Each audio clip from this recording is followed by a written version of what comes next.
Hello, everyone. Good evening.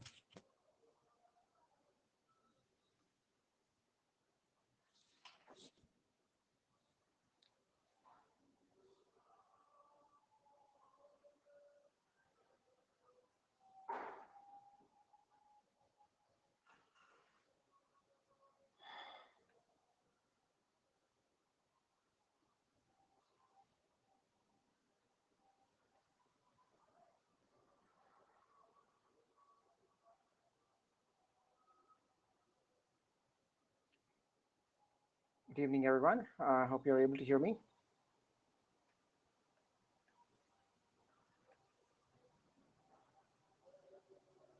Am I audible? I hope so. Okay, great. Great to know that. So, hope you had a good day today and yesterday as well. And yeah, welcome back to this session, second session to be precise. It'll be solving one of the problems that we discussed the last class. And yeah, my day was good too. Thank you so much. So we will start off from where we left off last Monday, right? We had one problem which we discussed, but we didn't necessarily go ahead and then implement that. We'll go ahead and do that, and then also carry on with the new set of problems for today's session. Yes, good evening, everyone. We'll just get started. I'm just waiting for a few more people to join in case they're coming back from workplace and stuff like that. So we'll just give them a few moments to come in and join us, right? So that we can all start together. Okay.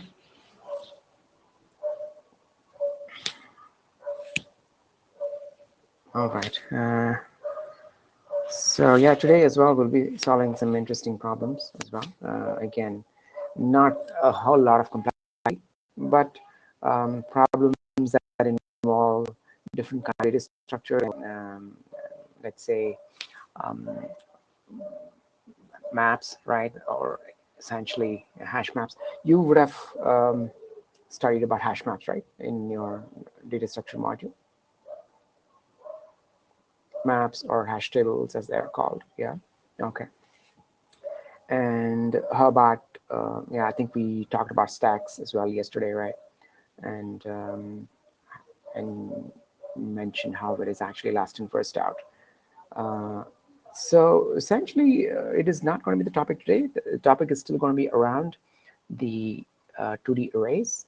However, the problems will involve other data structures as well, including, let's say, it could be objects or maps as we call them, right? And that's what we'll be doing. Okay.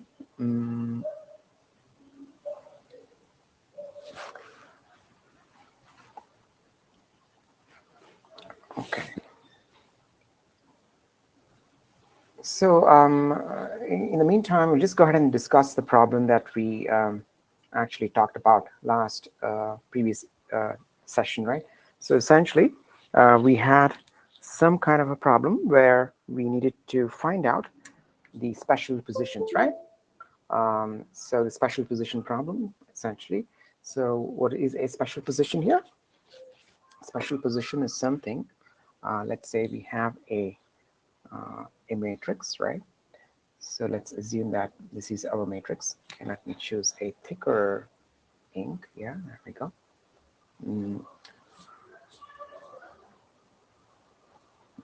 So let's say we have a matrix like this. So for example, 1, 0, 0, and what else? 0. I'm just taking the example from the problem itself. So this is going to be 1, 0, and 0. 1, 0, and 0, right? Yeah, okay. So here, a special position is something which is, oh, sorry. Thank you for reminding. I always am, kind of make that mistake. Let me go ahead and share this. Are you able to see my screen right now?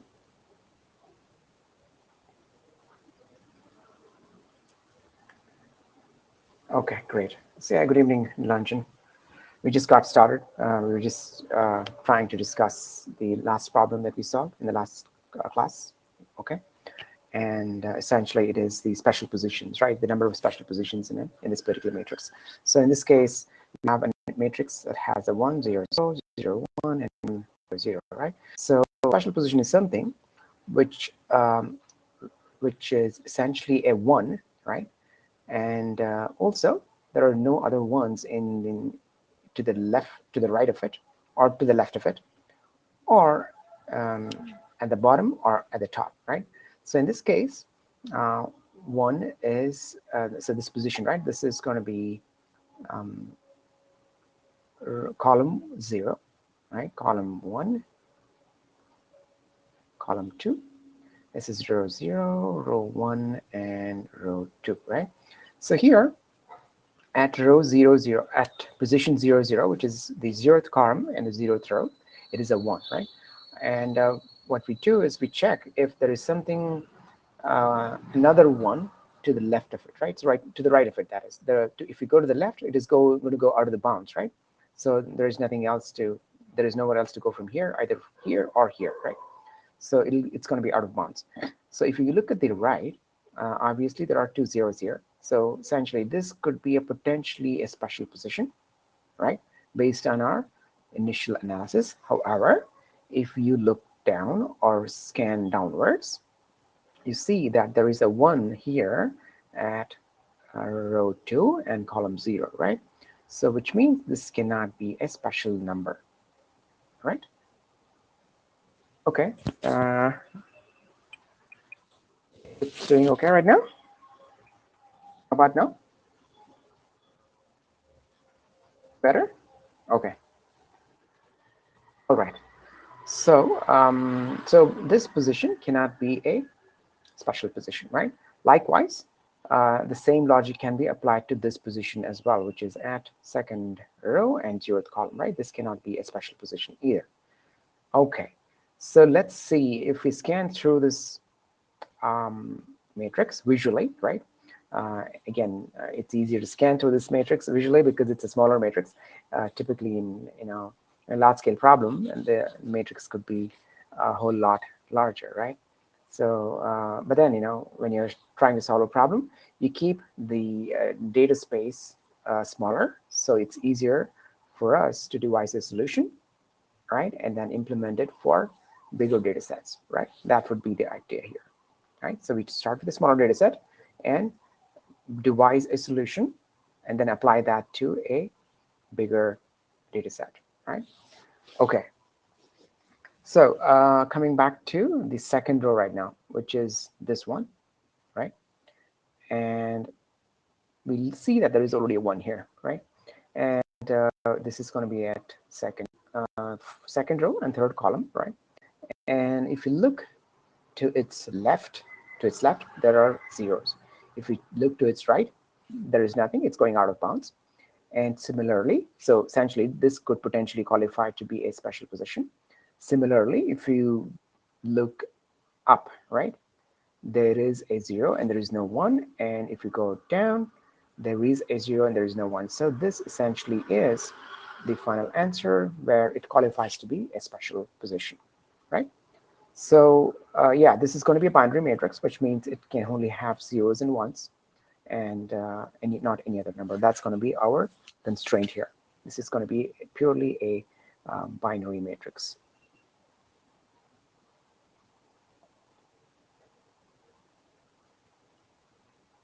Okay. All right. Super. So let's go ahead and start coding this part. I'm going to go back to my IDE here. Okay. And let's see how we get there. Okay. So what do we want to do here? We want to, just to give you a gist of the solution here, right? You want to keep track of all the ones, right? You want to keep track of all the ones. And how do we do that? We keep track of it in, let's say, an object, which could be essentially something similar to a map, I would say, right? So for example, if it's a 1, how are elements stored in an object or a hash map? What is the basic structure of a hash map, if you can Let me know.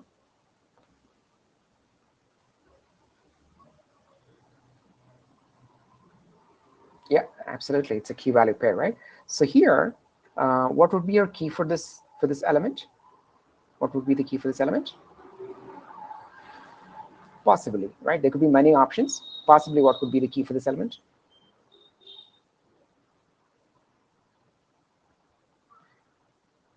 We can consider the row number and the column number, right?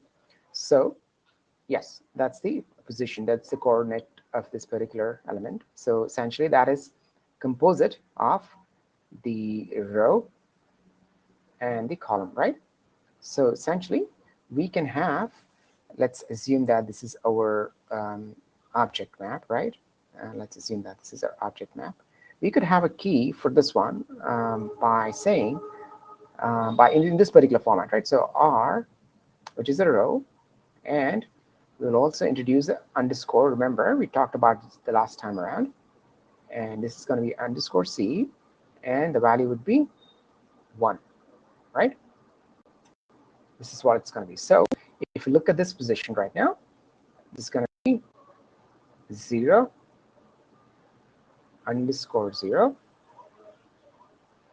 and 1, right? This is how it's going to look like right now if you look at only the first element, because it's a 1, right?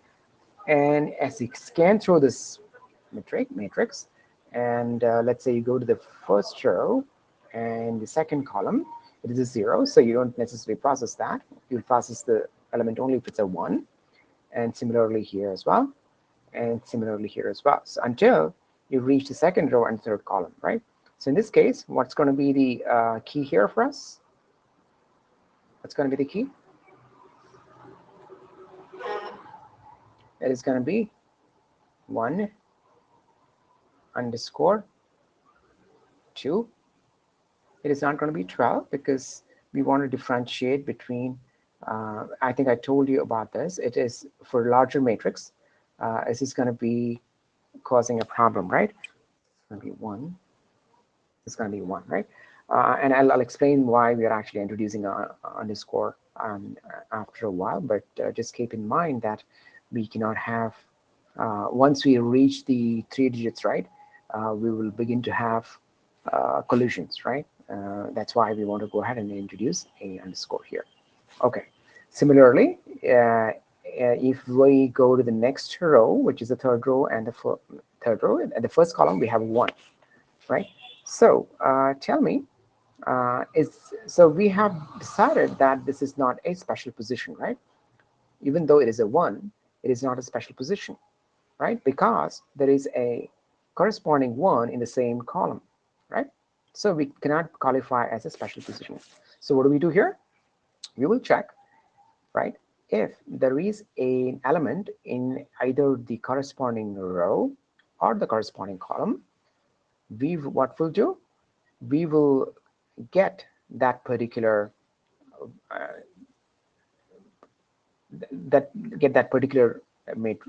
coordinate, which is going to be at 0 underscore 0. We will go ahead and increment it. Okay, so we'll say this is now 2. Okay, also because this one is already present in the same column, we will make sure that this is also set to 2, right? So I'm going to say this is going to be 2 underscore 0 is also going to be 2. Okay, makes sense? All right, so at the end of processing all the elements, this is the position this is the object that we have available, right? So we can go through this object, the object, right, and iterate through this essentially, and look at elements which have a key of 1, right? We don't want to have we don't want to process the ones which have the key of 2 or anything other than 1, right? So only the ones that we have, only the entries which have a key, which a value with only the elements which have a value of 1, or only the keys which have a value of 1, will be considering them as the right output, right? In this case, it is this particular thing. Okay. So that is how we're going to look at it. So yeah, this is actually being counted. And when we loop through this, right, we will consider only those keys which have a value of 1, and then finally return that as our output. Okay, we could do a count. We could do a count, or we could essentially send back the positional coordinates themselves, right? So one comma 1_2, or it's, if let's say if this was 2_1 was 1, we could also send this one, right? So we could either do that, or yeah, I think they've looked for counts, right? They've asked for the count. We could actually do that, yeah. Okay.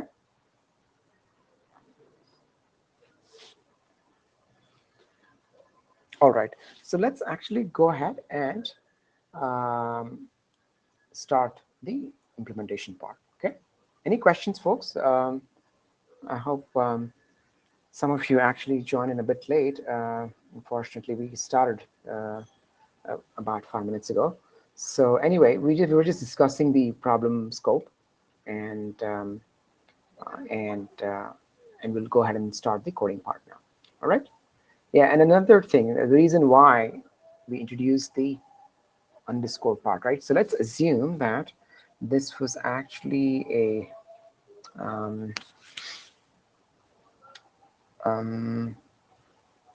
so let's say we had an element something like uh, so 12 comma 12, let's say. Okay, let's say our matrix was 12 by 12 matrix. It's not necessarily a singular digit matrix anymore. So if we wanted to represent, let's say the element at, let's say, first or the second row, right, and the 12th column, right, we would do this with r_c, right? This would, the keyword here would be r_12. And let's say we wanted to represent the element at the 11th row and the second column, right? This would turn out to be 11_2, right? If we didn't introduce the underscore here, both would end up with 112, and there would be a collision, right? So that's why we introduce the underscore here. Making sense?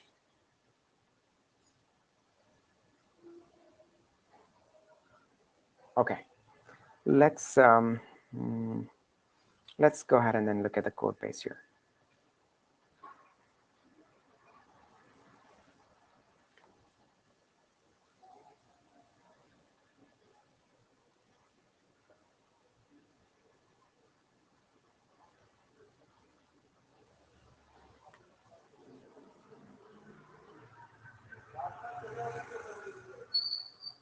Okay. All right, folks. Let's get started. So we're going to get a matrix as an input, right? And we'll be returning, and we'll be obviously storing the result, the final result, and we would be what would be our return value? It would be return result dot length, right? Okay. All right. So let's get started. Okay. So as I mentioned before, I would be maintaining the uh, the position, the object or the hash map, which essentially looks at the positions themselves, right? So I'm going to define an object here, and I'm going to call that positions. Okay. All right. So what I do to begin with, right? I want to essentially scan the entire matrix here, right? So I'm going to open up two for loops here, one for the row and other one for the column, right? So I'm going to say for let let row 0 row less than number of so we can actually capture that here as well. So we can say const I'll just call it m, the number of rows, right? So it's going to be matrix dot length.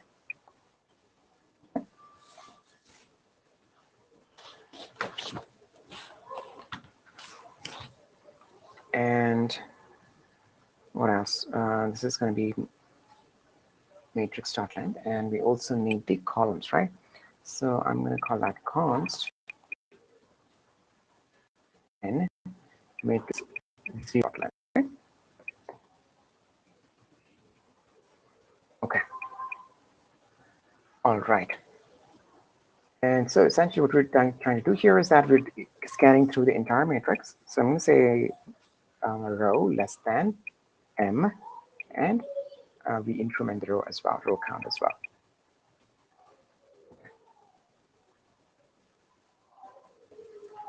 All right, and then let's say for, now this is the turn of the columns. So I'm going to let call is equal to 0, and call less than n, and call plus plus, right?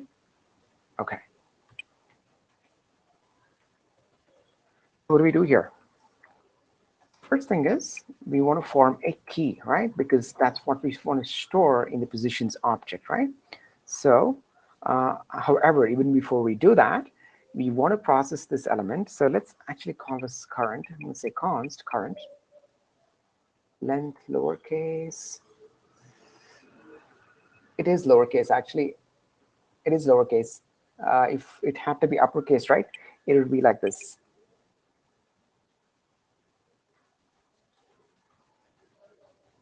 It's actually lowercase. The font on my computer is slightly, confusing, I think. So yeah, it is lowercase. Okay. So I'm going to say const current is equal to, it's going to be equal to matrix at row and call, right? All right. So that's going to be the current element.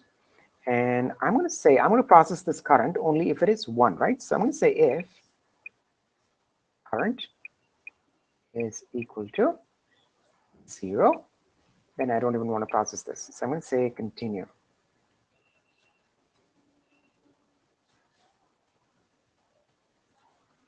Okay.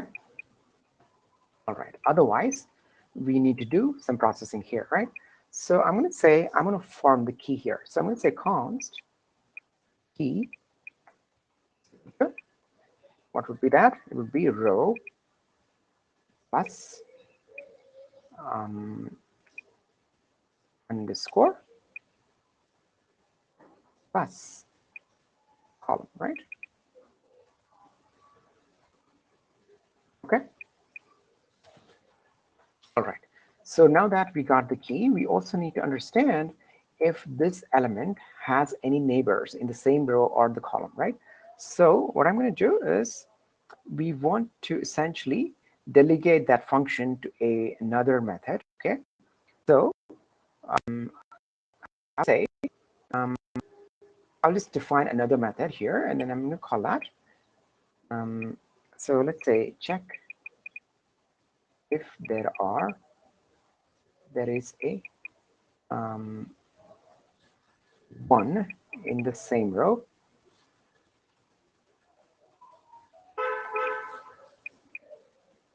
or column, right?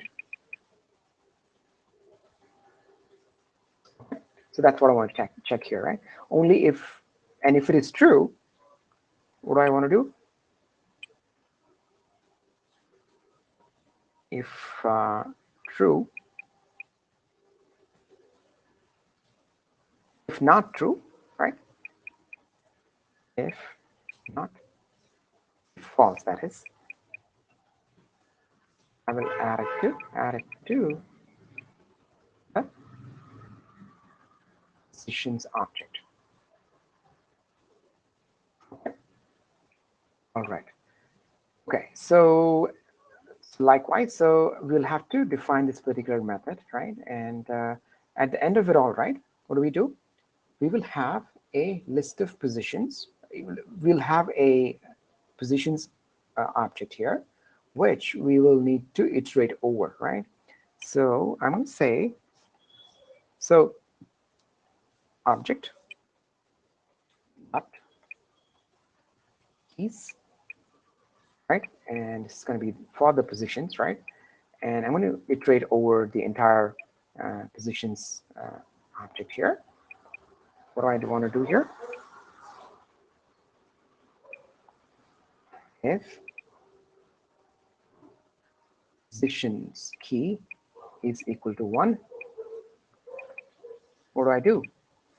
I will say result dot push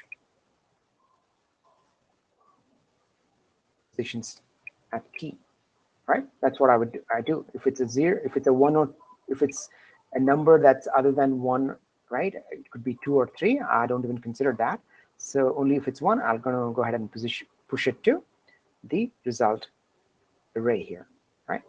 And finally, when I come over here, I think we're already returning that, right? I thought so. Okay, yeah, there we go. Okay, I probably made a mistake here. This should be outside, actually.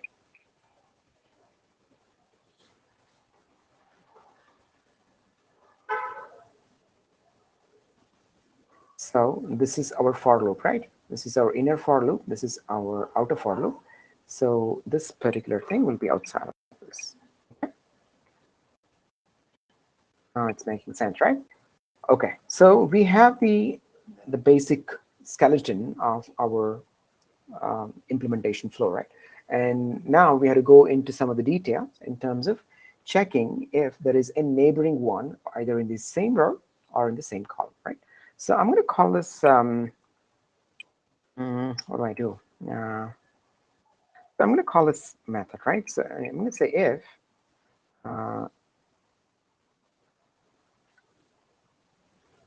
check, what do I call it? If neighbor found or something like that, right? So I'm going to say if neighbor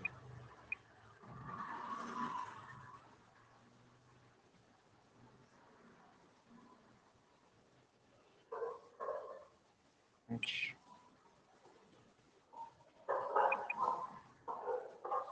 okay, I'm going to define this method, right? And this is going to get the positions object, obviously, because that'll have the incremental, that's going to get incrementally updated, right? So it's going to get the positions object, and it'll also get the row, the current row, and the column, right?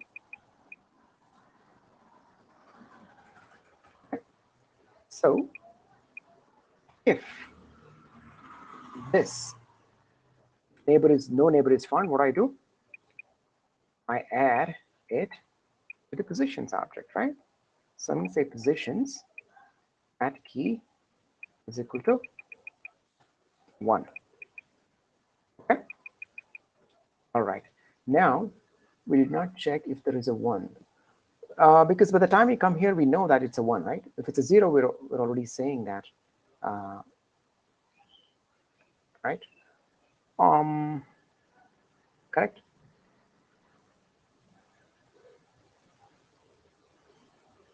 So we're already saying if it's current is equal to 0, we don't even want to process it, right? Only when if it's more than, if it is other than 0, we want to process it, right? Okay. And maybe, it's a good idea if, let's see. Actually, let's complete this. And in case it's required, if it's going to optimize our flow, we will probably come back and add it. Okay, it might be, it's probably a good idea that you bring up that, we need to check if it is equal to 1, right? If it is equal to 2, we don't even want to bother checking this, right? It's a very valid position. It's a very valid situation. However, since it's a binary matrix, the values would be either 0 or 1, right? So the moment we say it's 0, the moment we know it's not 0, it has got to be 1, right? Okay. So so only if there is no neighbor found, we add the positions key, update the positions key to 1. Okay. Making sense, folks? Hope that's okay. So let's go and look at the other method here, which is going to be neighbor found, right? So I'm going to make um, another method here, which is going to be our Okay, where did you miss out? Where do you want me to go back and repeat? Last point. Okay, so the reason I'm saying is that so you're clear why we are not checking if it's a z, it's a 1 here, right?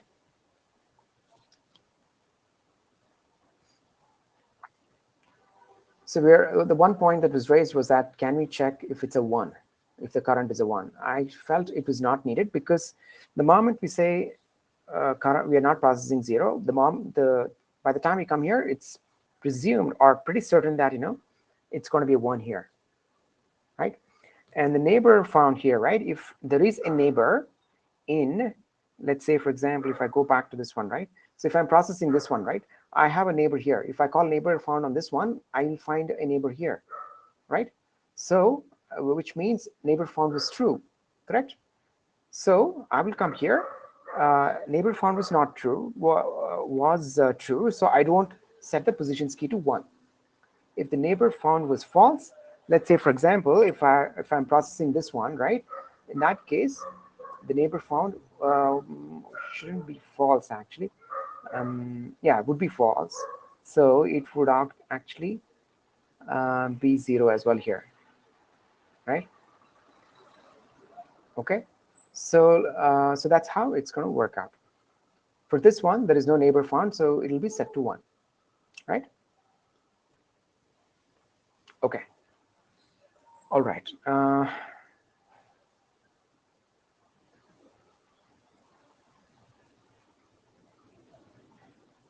Okay.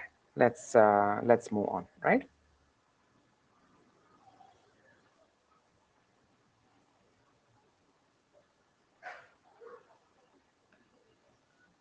Okay, super. So let's go back to, yeah, actually there was a question mark. Was there any other doubt that in false case setting it is 1?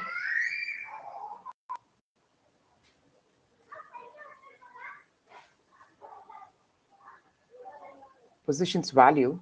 No, we always do the key here, right? Value would be this one.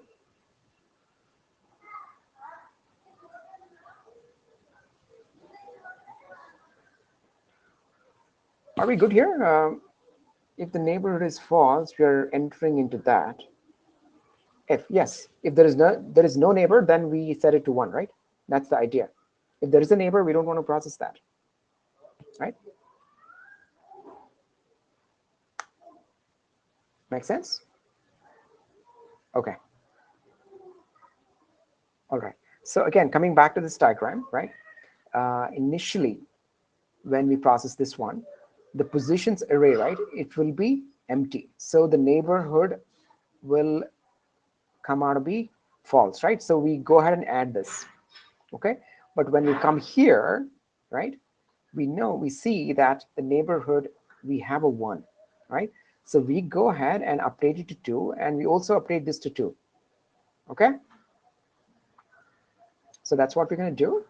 And let's actually go back to the code, and hopefully that will become clearer as we go ahead with the implementation, right? Okay, so I'm going to say, I'm going to call this another method here. It's going to be an arrow function, neighbor found, and this is going to get the positions object, the corresponding row of the input element, and the corresponding column of the input element. Okay? Okay, super. So this is going to be interesting. Okay.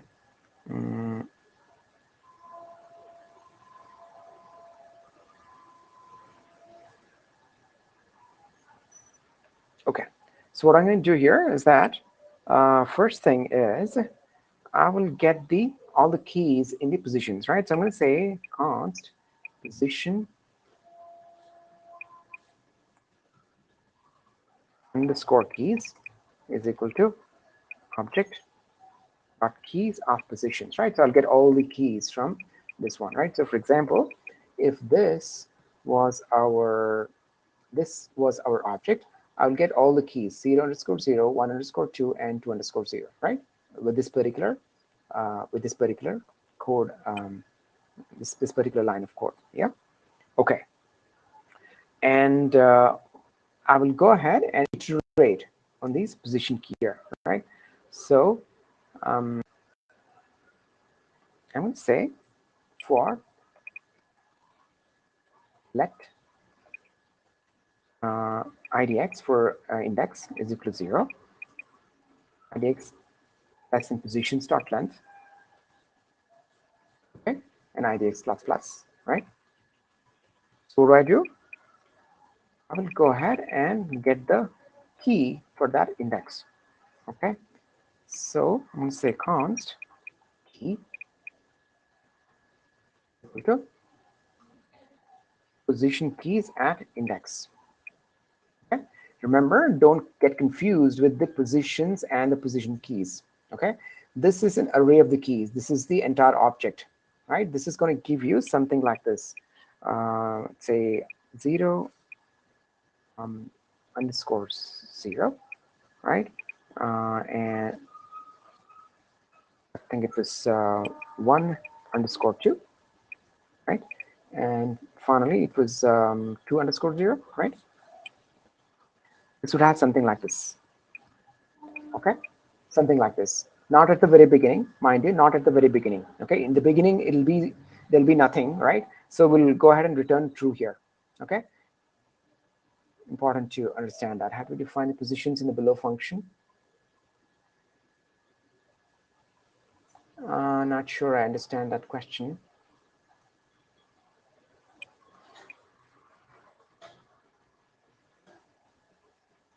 How do we define the positions in the below?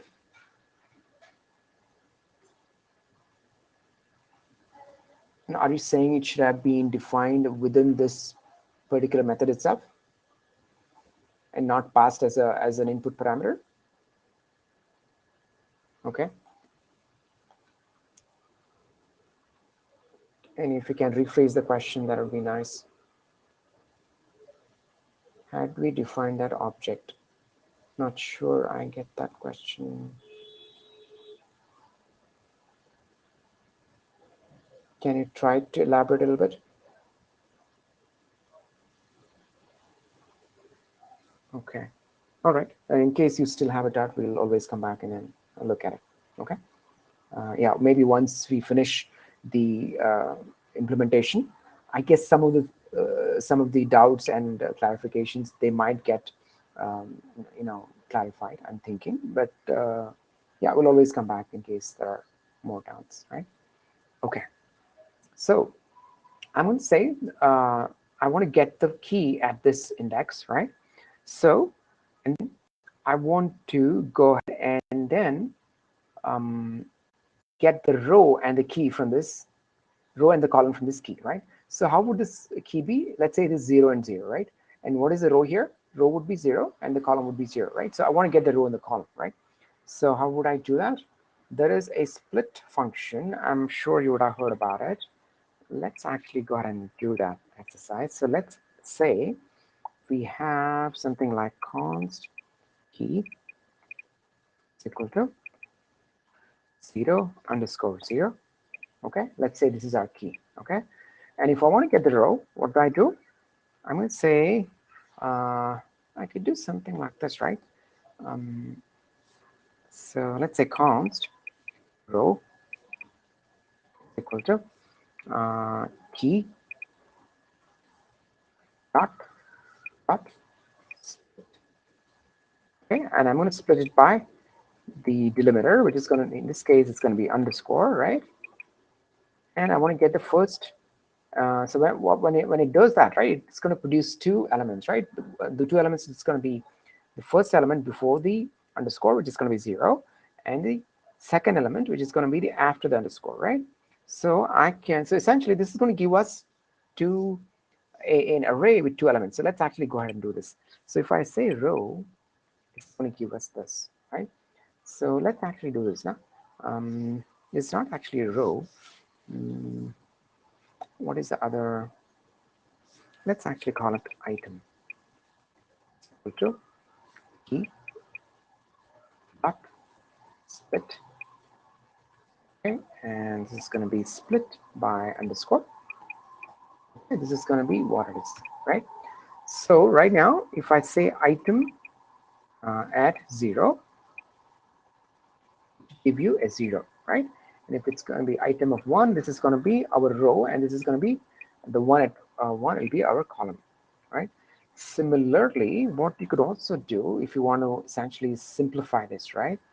I can do, okay, actually let's make it input row here, right? Say input underscore row, just do underscore column, right? Okay, great. So here I can say, so probably const, use the classic destructuring here, row, comma, col, right? And this is going to be key dot split, and this is going to be underscore. Okay, let's see. Oh my God, row already has been defined. All right, so I'm going to say make it call 1 and row 1. That would be better, right? So if I do row 1, it's going to be 0. Call 1, it's going to be 0 as well. Okay. I hope that made sense.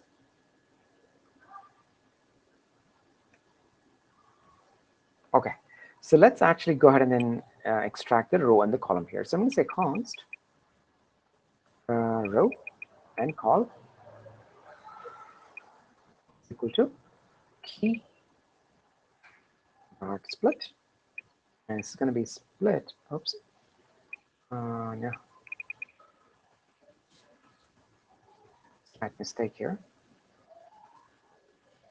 Split by the underscore, right? Okay. All right. So now I need to check if the row, right, is equal to the input row, right? Or the column is going to be equal to the input column, right? Just to check the neighborhood, right? So I'm going to say if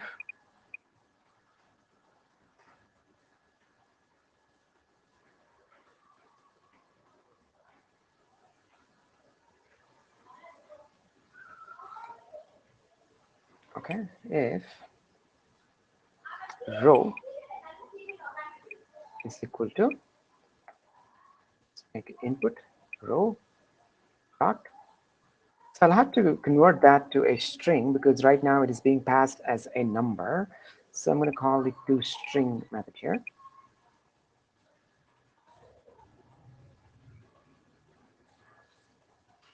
Okay, and similarly, call is equal to input call toString, right?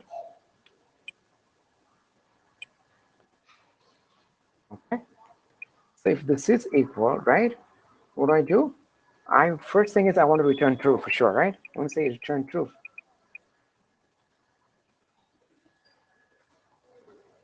In addition, I also want to do a little bit of housekeeping here. So I will get uh, the, um, the key here, right? So this particular key, right? I want to go ahead and say I want to increment that the count of that. So for example, let's assume that, let's go back here. Let's assume that I'm actually processing this one, right? So right now I see that 1, 16 row and col contains string. Okay, the input row and column will not be, right? So this row and column is string, but the input row and column will be, let's go back here. Input row and column will be number, right? This column is number. This row will be number. Make sense?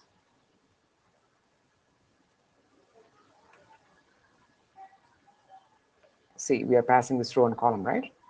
These are going to be numbers when we pass them because these are all numbers. Because remember, we're incrementing them here, right? These are numbers. This cannot be string.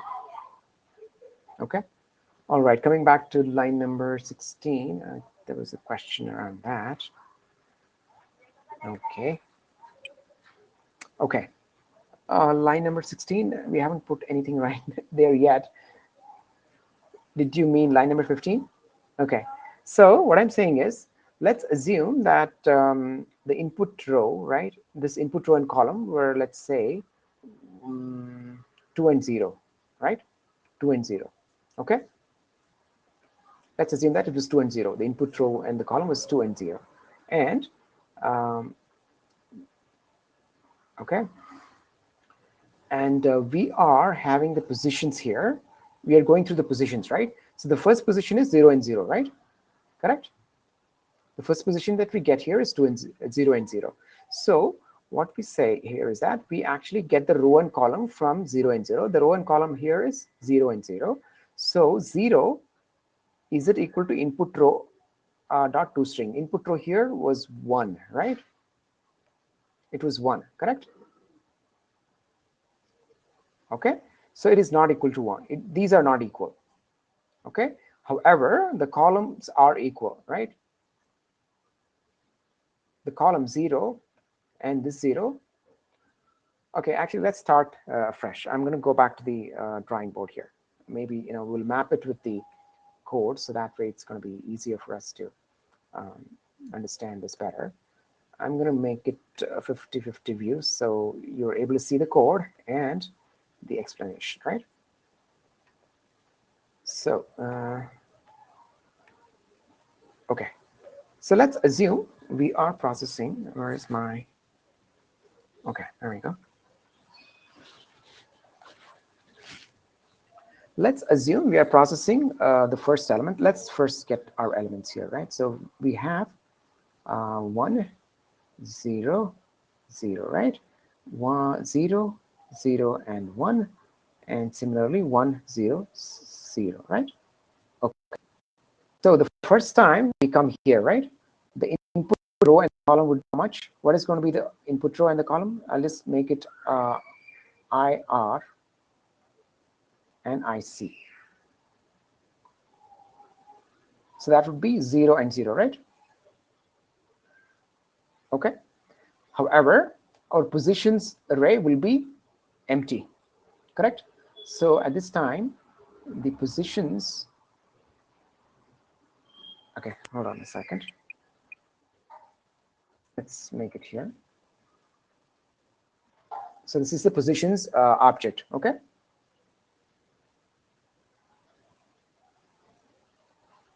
Okay, so in this case, it is going to be an empty object, right?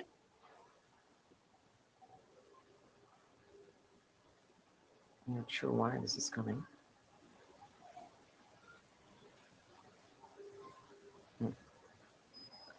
How do I get rid of this?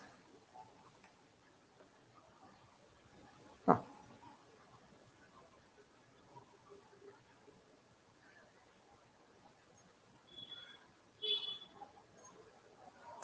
Not sure how do I get rid of this. Okay, maybe this. Okay, super. Okay, great. So the position object here is null, right? But after processing this is pre-process, okay? This is pre, this is post. Post-processing, what is going to be the position object, right? So we will get 0 underscore 0 as 1, correct? Good here? Are we good so far? Okay, so let's take the next one, right? So the IR here is going to be how much? Can you tell me when you process this one in the second row, what would be the IR input row?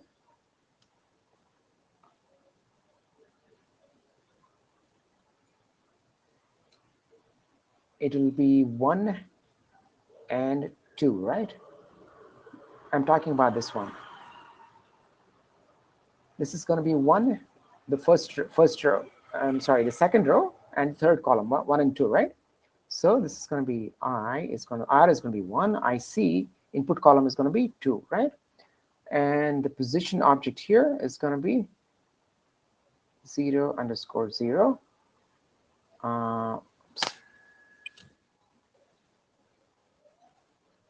a value of 1, right? This is the pre, right?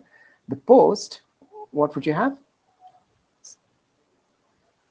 So now let's come to this part, the if block, right? That's where the question was, right? So right now, if I go here, what is the row column, input row in the column 1 and 2, right? And if you go look at the existing keys, right? Existing key right now is 0 and 0, right? So I'm looping through the keys, correct? So we have only one key, right? So the one key and the so that's going to be here, right? This now is going to be 0 and 0, right?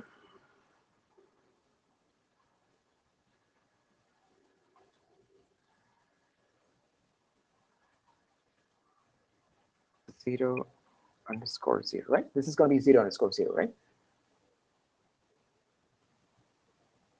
Correct. Yeah, you're right. And that happens in the main method. Okay, so this is 0 and 0. No, the first time around, we are actually, so, okay, hold on. See, our logic is based on the positions object, right? Initially, it is going to be empty, right? So when we encounter 0 and 0, we are going to set it to 1. Okay? Make sense?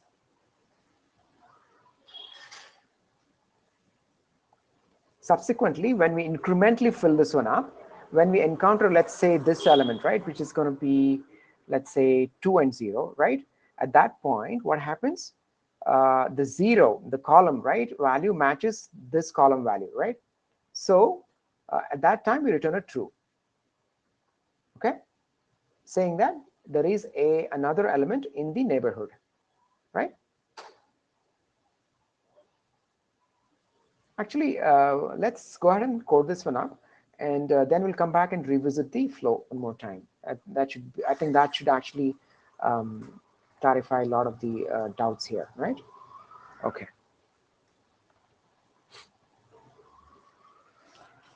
Okay. So do you want me to explain this, or we'll go ahead and code the bit and then come back again? So essentially, when you encounter 1 and 2, right, it doesn't neither the column, the input row matches the existing row, neither or the column nor the column matches the existing column, right? So it is going to be false in that case, right? Okay. So if this is the case, we're going to say return true, right? We also want to do a couple of let's say housekeeping work here. So I'm going to say I'm going to form a new key, right? So I'm going to say const new underscore key is equal to this is going to be input row plus underscore and input column.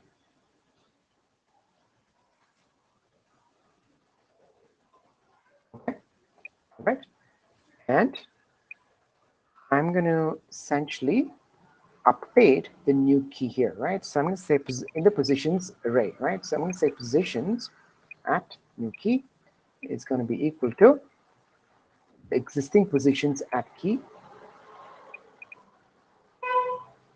There's the positions. I'm not getting positions. At key plus 1, right? And positions key 12, right? Plus equals 1. Okay. So this is going to be this needs to be explained with an example. So allow me a little bit more time to explain this to you. So let's assume that we process this one, right? We process this one, right? And after processing these two elements, what would be our positions object here? So this is going to be 0 and 0 and 1. Let's fill this one out. So this is going to be 0 underscore 0. Oops. 0 and then underscore 0 with 1. And of course, it's going to be 1 Oops. If only I could write today. Agreed? Okay. So let's come to this part, the next element, which is going to be the second row, right? Input row is second, input column is 0, right? So now we see that this column matches with this, right? So we don't want to, so we want to return a true, which means there is a particular neighborhood, right? There is an element in the neighborhood, right? So which means since we had already processed this, right, we want to set this to 2 now, right? We want to set this to 2, correct? Because we don't want to count that as a special number, correct? Because there is another number which is there in the same column, another one which is there in the same column, correct? So what we do, we increment this to um, 2, right? So I'm going to say 0 underscore 0 is going to be 2. Similarly, we will set this number also as 2, right? So I'm going to say 2 underscore 0. Oops. Since we actually identified this before, after this, we will set it to whatever this one value was before incrementing, and that's going to be set to 2, right? So, okay, actually, hold on a second. This is 0 and 0 would be 1. This is again pre-object, right? And 1 underscore 2 was also 1, right? And the post object will be 0 underscore 0 would be 2, right? And 1 underscore 2 would be 1, and 2 underscore 0 would also be 2, right? Okay. So at the end of it, and in case if this is not found, right, we go through the entire position keys and we didn't find any neighborhood, we will say, what do we do at the end of it? Return false, right?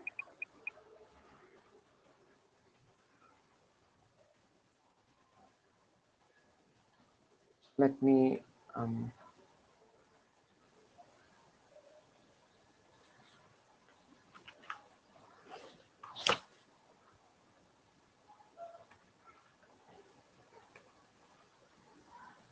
okay. So this is clear, right? If there is an element found in the same row or the same column, we're returning a true, right? Which means we don't want to process that, correct? If there is, at the end of it all, nothing is found, we return a false, right? And if we go back to the main method here, neighbor found, if neighbor found is false, then we are adding it to the positions key, right? We're setting the positions key, okay? All right. And finally, after processing the entire matrix, we go through the positions of each of the elements in the positions object, and we check if the key is 1, right? And then we add it to the result object. Okay. Maybe I can just make it as const. Say lm to positions key, just to break it down, right?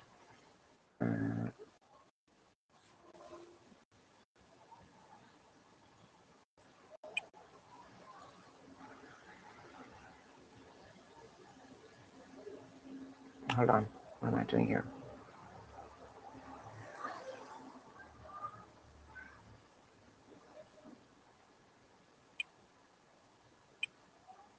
Yeah, okay. I don't want to oversimplify this, so let's let it be this way. Okay, we will not over optimize it at the very first instance. So that's one of the things that we always have to remember. First, get it to work, and then look for optimizations. Right, that's important because we don't want to look at optimization right from the word go. because first thing is to get the solution up and running, and then we can look at the optimization opportunities, right? Okay, so we're looking good here, folks. Can we go ahead and then give it a shot in terms of running it?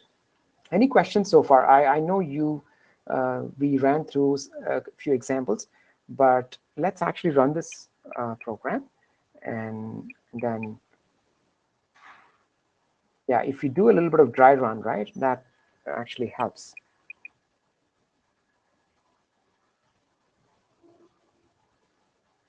Okay, so I'm going to say, I'm going to give myself some input, const input is equal to, this is going to be same thing actually. So 1, 0, 0.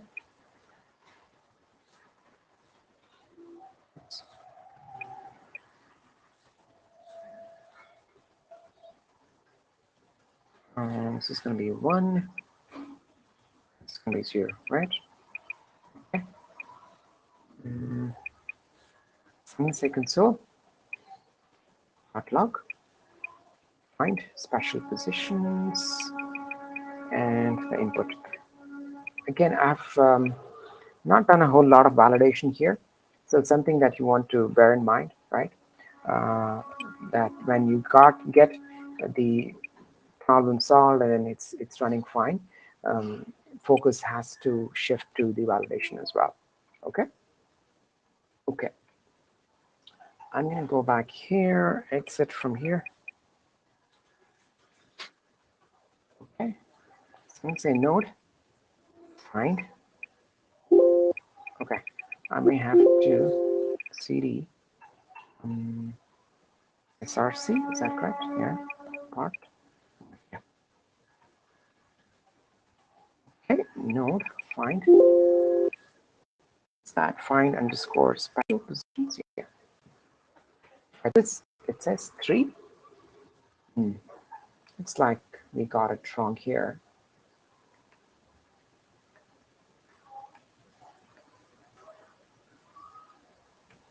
Because ideally, it should have been this one. Let's check what went wrong.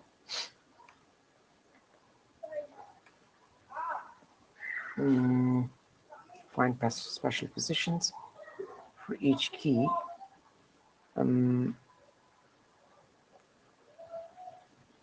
Okay, let's actually print this one out, okay? So, console log.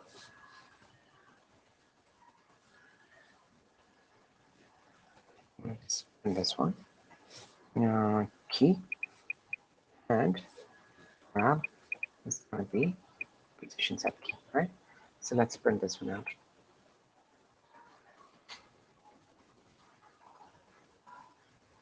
Okay, it is not updating that, unfortunately. So that is a problem. I think this particular thing, right, isn't working for some reason.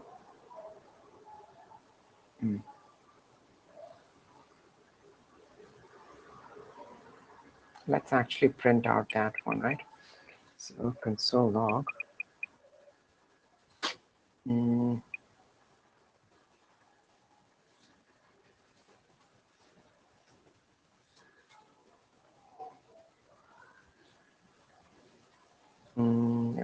Row, comma call, right?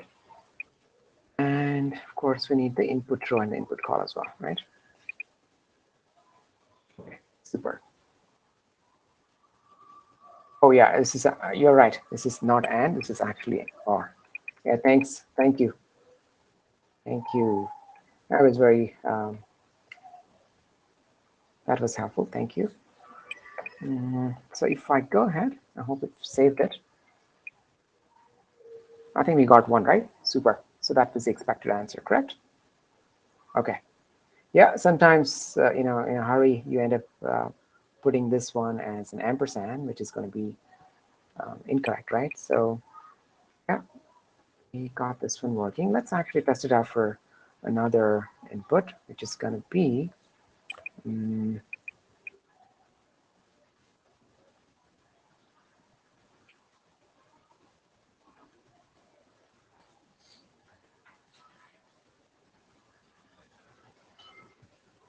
So I'm going to give it the other one. I'm just going to use this one. Okay. All right. Here we go. We got 3. Okay. All right, folks. Any questions now? Are you able to follow? I hope I was able to convince you in terms of some of the logic involved here. Right? Okay. Super. So again, coming back to the complexity here, right? So what would be the complexity here is the question now, right? This would be at least O(n) squared, because rather O order of m by n, right? For sure. M rows and n columns. And okay, and what is the other one? We have the neighbor found here. We are actually looking at so here also we have a loop, right? And we're doing it for all the elements, right? So assuming that, so this is going to be, so if you're going to go through the entire neighborhood, right? So the entire neighborhood would have how much? Worst case, it might all be ones, right? The worst case, right?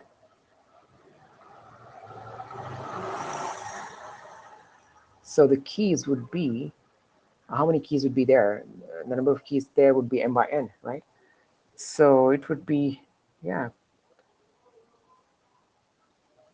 this would be quite expensive actually. This is almost like a n by n. So we're going through n keys. The number of keys is n, right? The overall keys would be m by n. So if you consider, let's say, n to be the number of keys, right? N to be the number of keys for sake of simplicity. N plus m.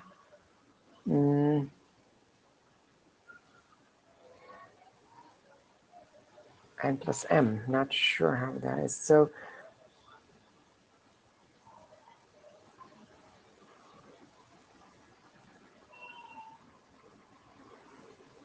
let's assume that. So for example, here, right? Let's assume we have n elements, right? In the entire matrix, right? So let's assume that we have n elements here, right? Which is uppercase n, total number of elements, right? And our algorithm is going to be depending. It's going to grow linearly here, right? Depending on the number of n, our complexity is going to grow, right? So total number of elements, I would say. Yeah. So at worst case, right, we would be looking at n elements, and we would be comparing each element with n elements, right? Assuming that, and the worst case could be, let's say, all positions are ones, right? So in that case, it'll be n by n, in my opinion, right? So because here this entire for loop means that we are looking at n elements, right? Correct. And worst case, this positions object, or the position keys could also be one, could also be n's, right? Or worst case, but I don't think it'll be that, right?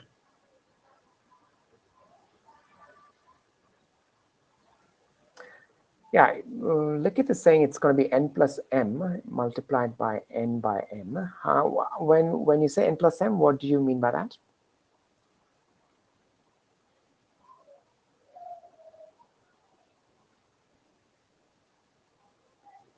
Why n plus m? You search the entire row and entire column for an element. Okay, entire row and the entire column. No, but in this case, we are looking at the position keys, right? Which is again an array, right? So it's quite possible that the key that we're looking at is at the very end, right? So it would be the, let's say these positions, let's say the element here is, the number of elements is m, right? So let's say there are m elements here, the uppercase m, right? So it would go through the entire m elements, worst case I'm saying, right? So this would be again an m by m thing, I would say. When I say n by m, this is the number of elements, okay? It is the total number of elements. So for example, if we took this this input, right, this matrix, here it is a 3 by 3 matrix, all right, right? But the total number of elements would be m by n, right? That's what I mean by that. So here n would be equal to, the uppercase n would be equal to the number of rows multiplied by number of columns, right? That's what I mean. So it is essentially an m by n algorithm. And of course, we also take some space complexity here, which is going to be for the positions. And worst case, this could also turn out to be a order of m, right? The total number of all the positions could also be 1, so it could be n, right? So what I'm trying to say here is that, let me write it down. So time complexity is going to be order of m by n, right? Okay, and the space complexity here would be order of n, right? That makes sense?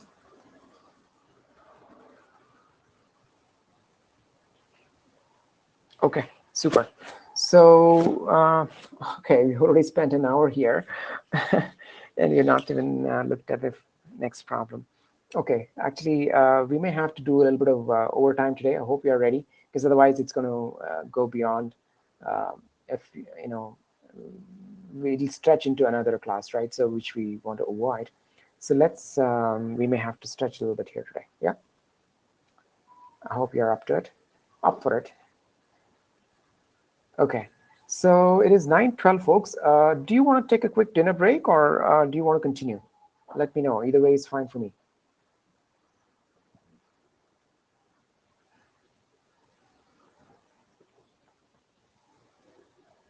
You want to take a dinner break? We can take after one more problem. Okay. Is that what everyone feels? Let me know. We want to continue? Okay, sure, sure. We'll do that.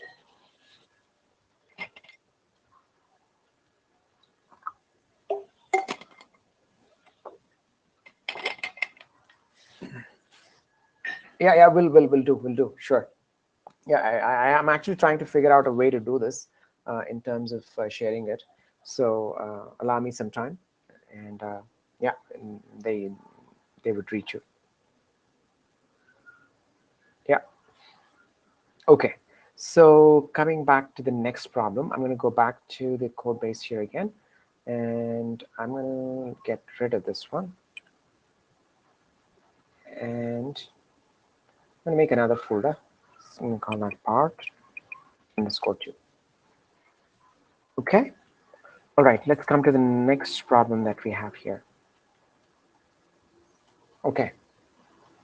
So this is the today's problems, right? The first one is stones and jewels. So we have 4 problems here today, and we will end up looking at all of them, right? So first one is a valid JSON object, or not the valid JSON object, it's stones and jewels, okay?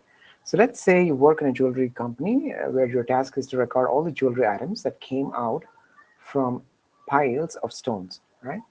So for example, let's say they give you a, let's say a sack of stones, and you want to find out which one of them are actually jewelry kind of stones. So for example, the stone could be any kind of metal, right? It could be either gold, or it could be silver, copper, lithium, or any other ore, right? Or magnesium, right? So magnesium again, or steel, right? Or both of them need not be jewelry items, right? Steel and magnesium are not, uh, you know, jewelry items, right? So So what they're trying to do here is that we get a sack of items, which could be any kind of elements or metals, or they could be some kind of jewels, right? So we need to find out how many jewels are present in that particular sack, right? So for example, let's say we have 40 units in our container, right? And it consists of 33 units of other metals and 7 units of metals which can be used to make jewelry. So we record 7 units of jewelry from 40 units of stones, right? Okay. So essentially we are saying from 40, 7 are actually eligible for making jewelry. That's what we're trying to say here. So here you'll be given a string jewels representing the types of stones, right, that are used to make jewelry, and the second string of stones representing the stones we received, right? Okay, so we get two sets of inputs here. So I'm going to go back to the whiteboard one more time.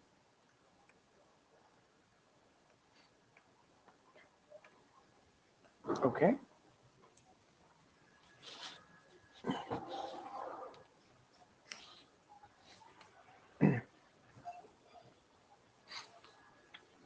All right. So we get two inputs here, right? One is the a list of jewels, right, which can be considered jewels, right? So let's say list. Actually, I'm not sure why I'm not getting a ticker.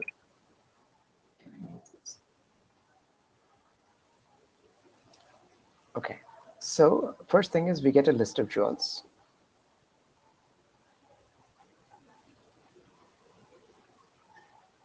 Right? So this is going to be, let's say, something like it could be gold. It could be, let's say, silver, or it could be diamonds, right? It could be, these could be our jewels, right? So we could also get the input. So this is going to be constant, right? We could update it, but for now it has only GS and D, right? We could also have some the input container, which could contain a entire list of metals that we need to process, right? So I can say this is going to be input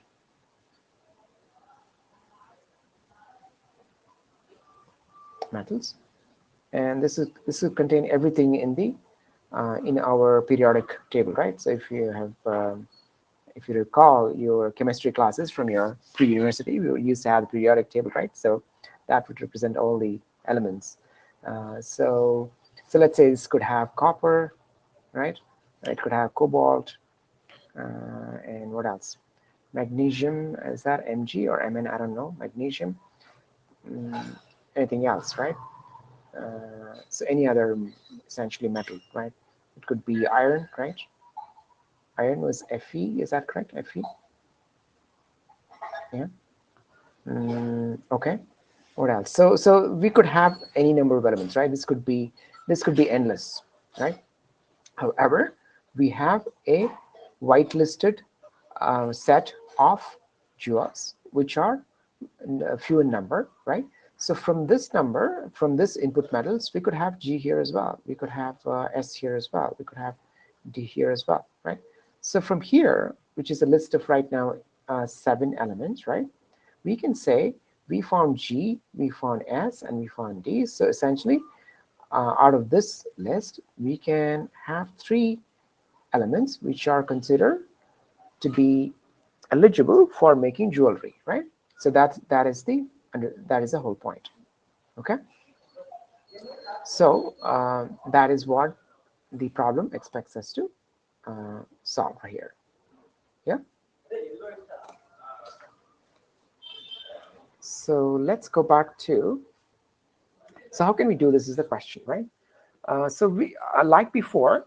Um, so we can do it in a brute force way here as well, right? So employing let's say what is going to be the brute force here?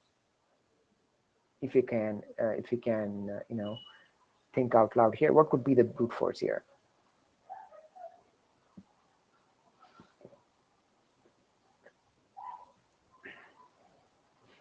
we can go over each set of elements, right? So yeah, right, exactly, right? So we can go over these two arrays. That would be our root force. So for example, let's say we have m elements here, right? Let's say we have m elements here. We have n elements here. Our entire, let's say, complexity would be order of m by n, right? Correct? Okay.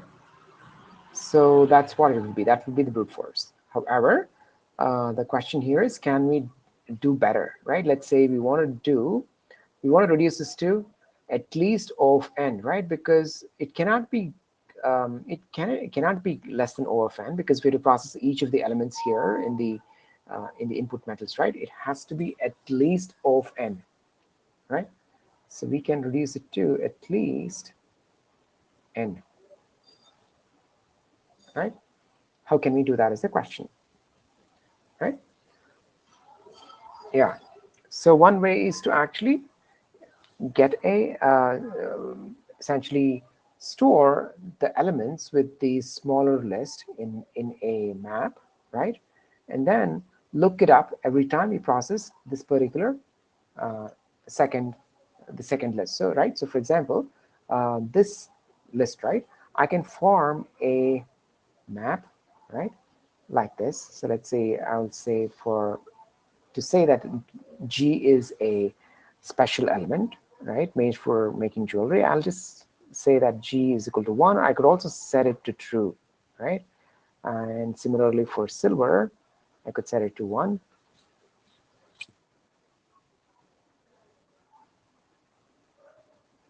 And similarly for diamond, I could set it to 1, right?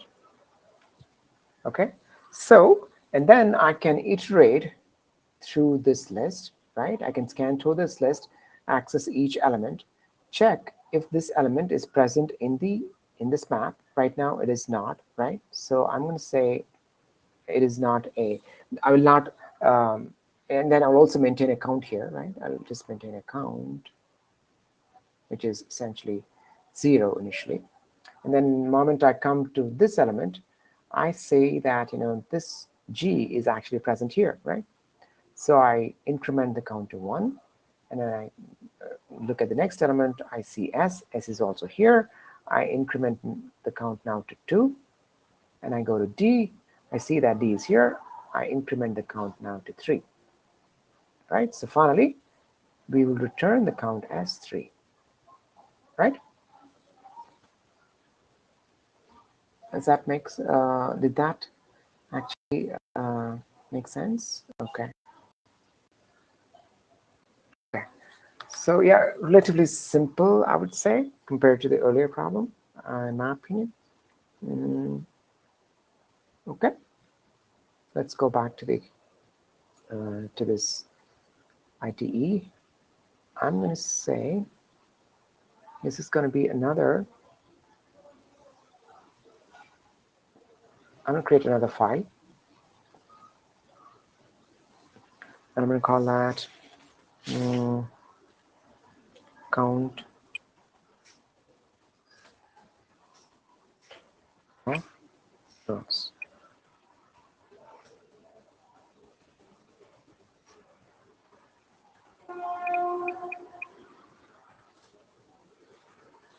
Okay, all right.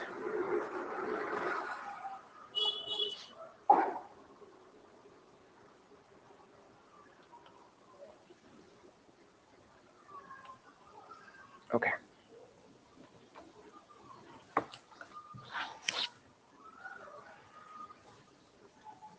Okay, I'm going to go ahead and essentially define a new method here. This is going to be const find jewels underscore count. It's going to be a arrow function, and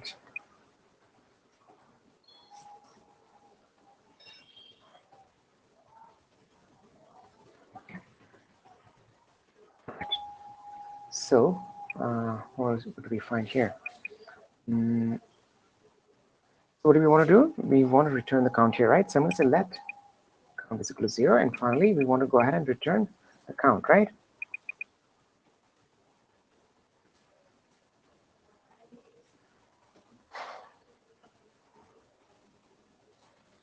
Okay, super. So in between, we need to do some processing, of course.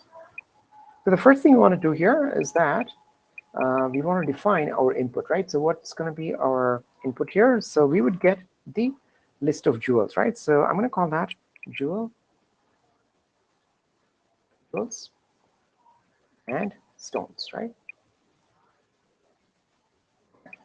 Stones will be the complete list of the collection of stones that we need to process. The jewels would be the collection of the jewels itself, right? So what we can do is we will form a map, right? So I'm going to say const jewels underscore map equal to an empty map to begin with. And I'm going to look through this element through the jewels here. So I'm going to say let I is equal to 0.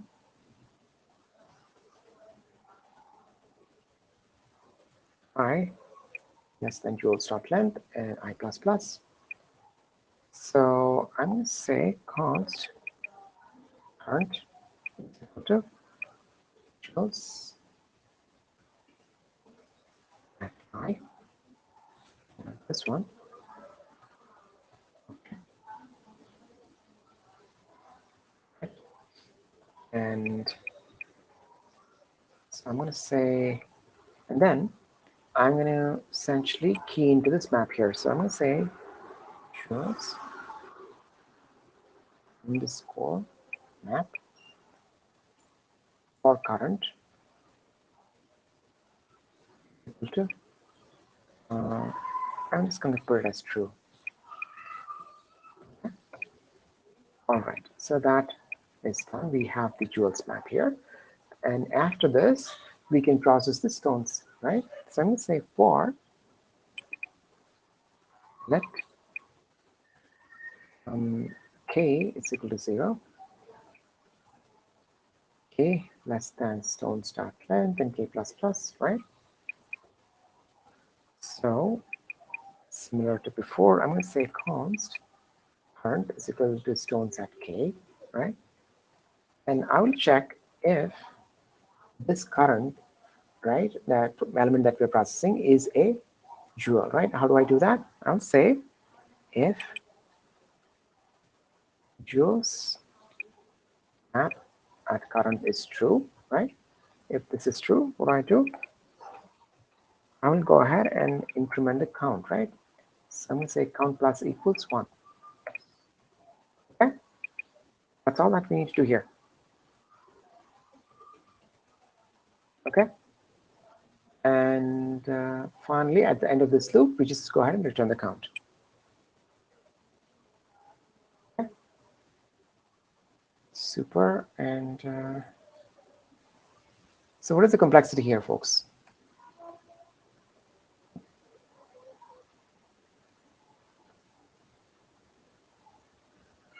Okay, let's say time complexity here. I'll just put it here at the very top. Time complexity is going to be order of n, right? Where n is the number, the total number of stones, right? Okay. Similarly, what's going to be the space complexity? S is equal to order of m, where m is the total number of jewels, right? Okay. All right, super. So we can go ahead and then actually give it some test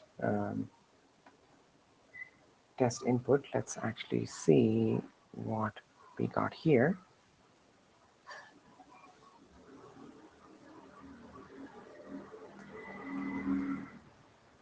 Okay.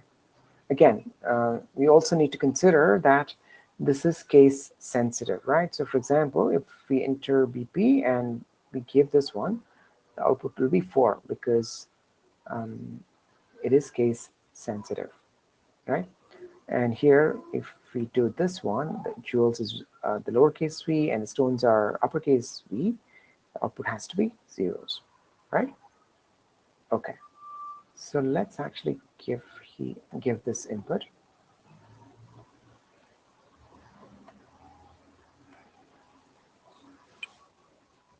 and see if we actually get the right answer.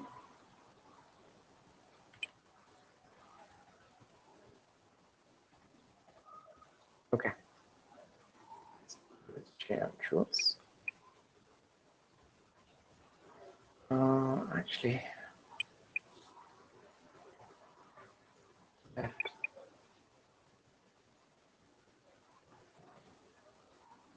Okay, so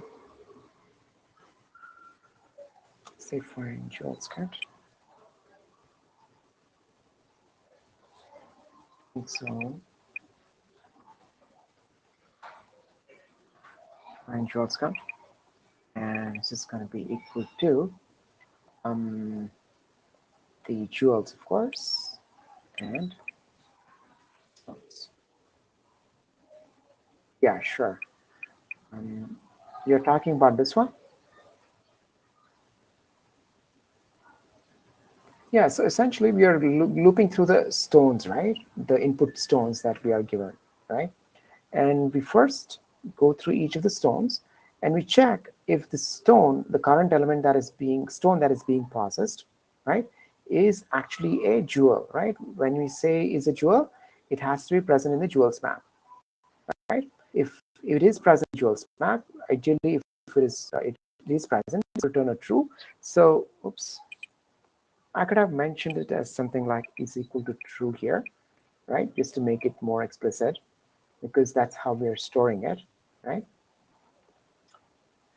So if that is equal to true, then I essentially say we found a joule and then we can increment the count, right? So that's all that we're doing here. And then finally return the count here.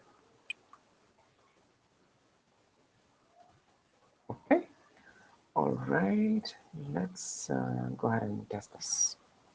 So I need to go to cd dot mark 2. Okay.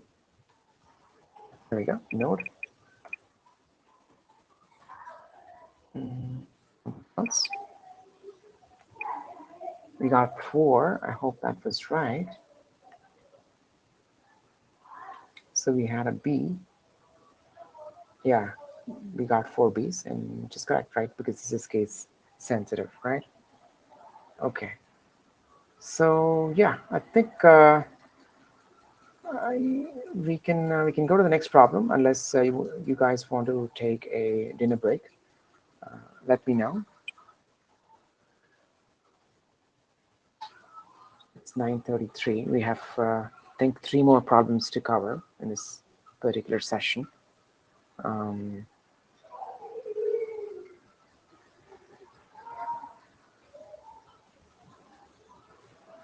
Okay, so what time do we come back? It's 9:33. And what time do you want to come back?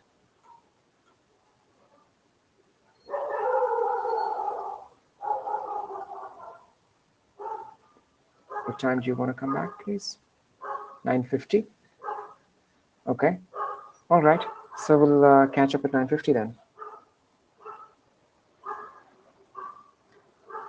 Yeah, we may have to stretch a little bit today because we want to finish all the problems. I hope you're all okay with that.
everyone. Can you all hear me?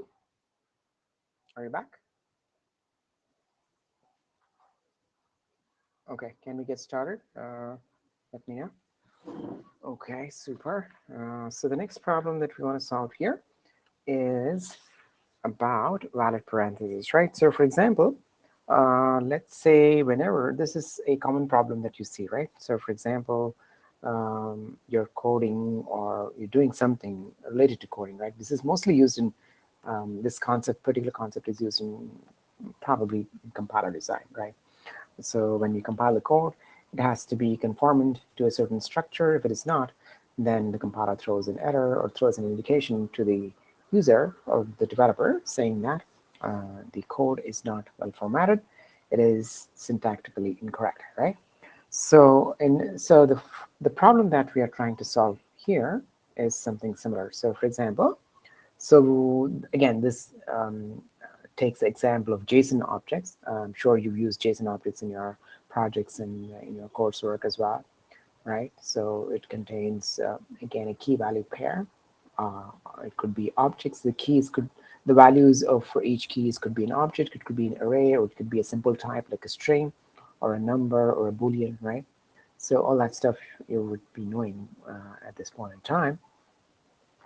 So the idea here is that we would be presented with a set of parentheses, right? So a JSON parenthesis, for example, would look something like this. So let's say I want to have a JSON object here. I'm going to open a flower brace, right?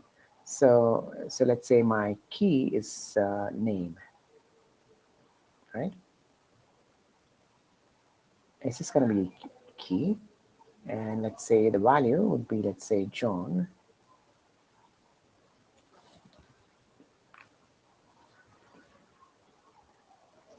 The value would be, say, let's say, John, right? And we could also have something like, let's say, what else can we have? Last name, that's another thing that we could have. Or we could also have a Boolean, let's say, if John is a student, right? Is he a student? And again, this is a double quote, by the way. Sometimes I don't find it easy to write with this particular setup, but bear with me, yeah. And this is a column, okay? Is it a student? So you can say true or false, either of them, right? Okay. And you could also have embedded objects. So let's say, for example, we could have something like an address. Oops. Have something like an address, right? And this could be an embedded object in itself. So for example, it could be, let's say, street, right? It could be street. It could be, let's say, door number, right? House number. Could be anything, right? Unit number, right? And also pin code, of course, pin, right? So this could be an embedded object, and we could have, let's say, contact details, right? So for example, you could have something like contact details or communication details, right? Contacts. And this could be an array, right? So this could be an array of contacts. So for example, this could be your mobile phone number, it could be your landline, right? It could be your official number, right? So all this could be there, right? So here we have a simple key, we have a embedded key, and then of course we have a key that refers to an array of objects, right? So all this is possible. And if you look at it right now, we have included so many parentheses here. We have a flower brace here, we have a flower brace here, flower brace here, flower brace here, and we have the square brackets as well here. Of course, we didn't use uh, the the circular brackets, right? I think that was missing, but yeah, then if you use regular code, then obviously circular um, parentheses would also be part of your, let's say, problem domain, right? Okay, so the question here is, let's say we are given a JSON object like this, right? So how do we know that this is actually a valid structure, right? So it can be valid if we have the right number of opening parentheses and the right number of closing parentheses, right? So right now, how many opening parentheses we have? We have one here, we have two here, right? I mean, again, for this particular type, that is, right? The opening flower braces, right? We have two of them. And do we have an equal number of closing parentheses? I think we have one here.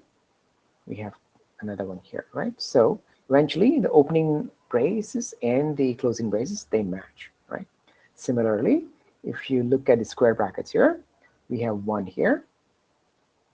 We have and we have only one, of course. And what about the closing bracket? We have only one here as well. And both of them match.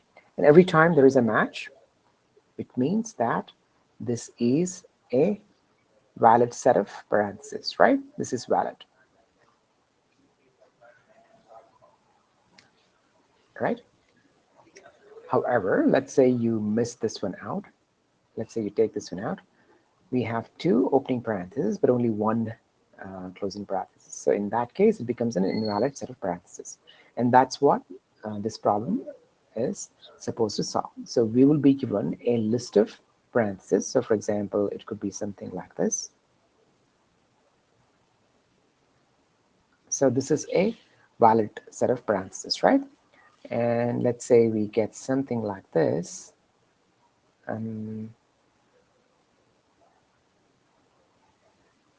This is going to be an invalid set of parentheses, right? Because we have three opening parentheses and only one closing parenthesis. Here we have one and two opening parentheses, one and two closing parentheses, right? So that is how we have to identify the validity of the parentheses. Okay, so with that, we can go back to the way we can solve this problem, right? So how can we solve this problem? If you actually look at it, what could be the one of the what are the different kinds of let's say um, data structures that we can use here? Yeah, there was one answer that it was stack, and what makes it let's say a good option to use a stack here?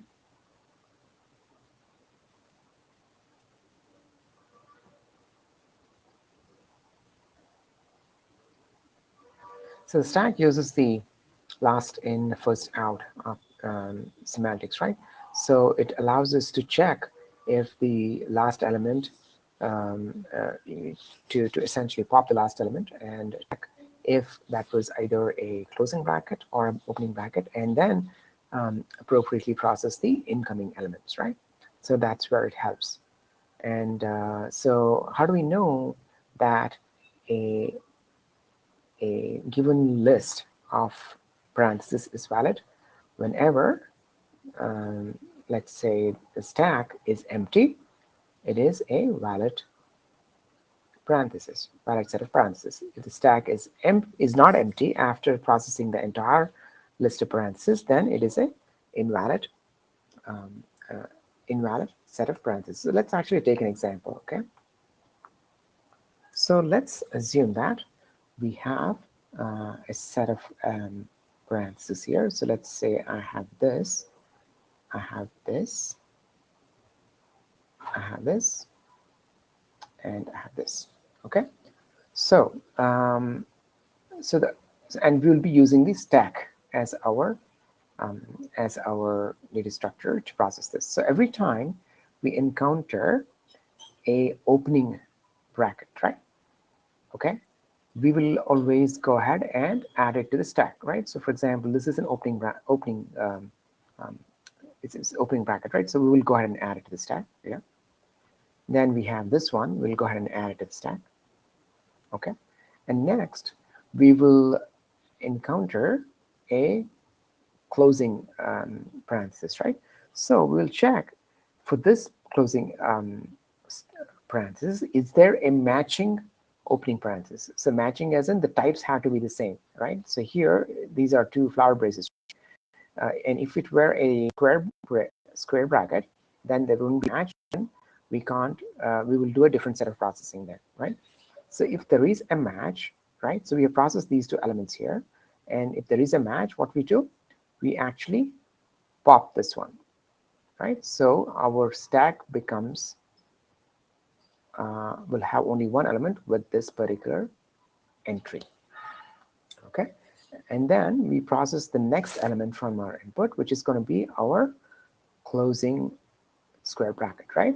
So whenever closing square bracket is there, we check if the top of the element on the stack is a opening bracket. If that is the case, we pop this one as well, right? So which means, so here we pop this one as well. So this one will lead to an empty stack now, right?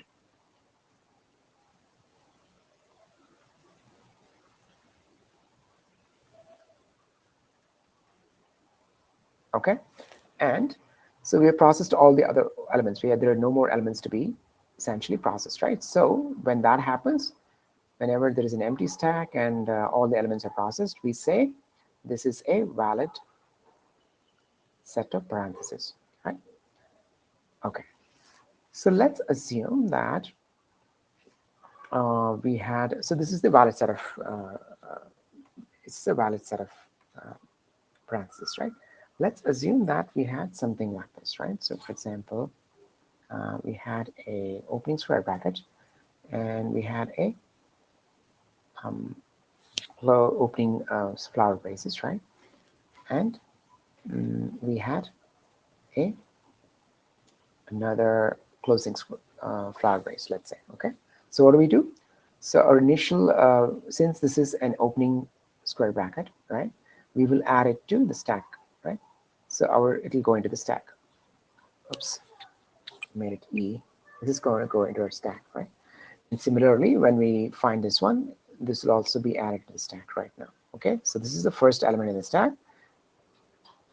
and I will represent it with an index of 0. This is going to be the latest element, which is the top of the stack. Then we get to the third element, which is going to be this. Let's say this is going to be. Let's have another one, right? We'll have this round brackets here. So we have processed these two elements, then we got the closing braces, right? So since there is an opening brace at the top, we can cancel them out. So essentially, we will do a pop here, and after popping, we end up with this with the stack, the opening square bracket, right? And then we process the next element in our input, which is going to be a round bracket, right? So and then we look at the top of the stack. Right now, the top of the stack is not a opening round bracket, right? So we go ahead and add it to our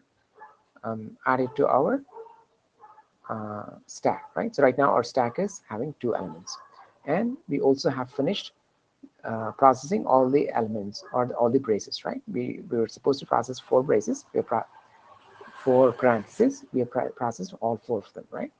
However, our stack is not empty, right? Stack not empty. So what does that mean? This leads to the result of invalid parentheses, right? So this is how we're going to essentially use the stack to check the validity of the parentheses, input parentheses. Okay. All right. So I think yesterday we looked at some of the functions of the stack, right? So one was the pop and the other one was the push. And today we'll also look at another one, which is called peek. Currently, JavaScript doesn't have support for peek, So we'll go ahead and then add that support as well today. Okay. Any questions?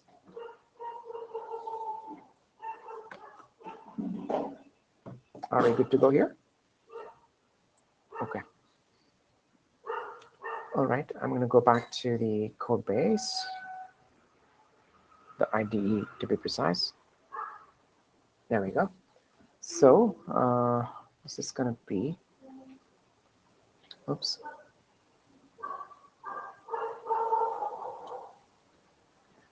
Valid parentheses.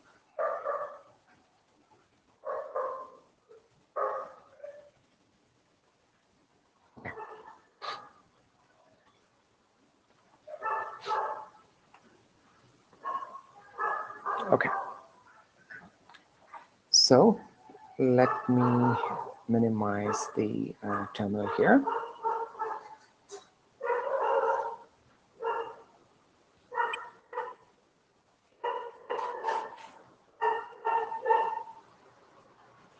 So I'm going to call this method or function. I mean arrow function. I'm going to say is valid parentheses, right?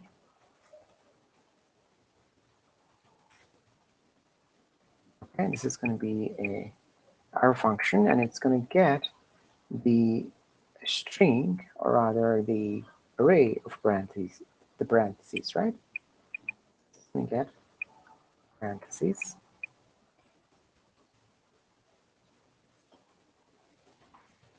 And it's going to be an arrow function. All right. Okay. So what do we want to do here? We just want to say whether the supplied parentheses, right, is actually valid or not. So I'm going to say let is valid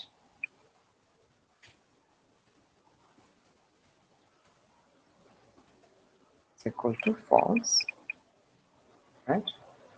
And I'm going to go ahead and then return that. Return is valid.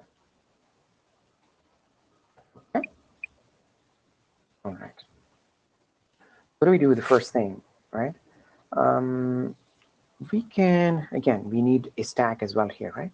And so I'm going to say, and we're going to build the stack over a period of time, right? So I'm going to say const parentheses stack, for the lack of a better word, stack.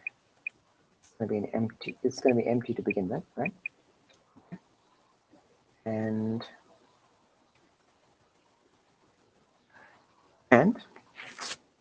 I need to go over this parentheses list, right? So I'm going to be using a while loop here. So I'm going to say while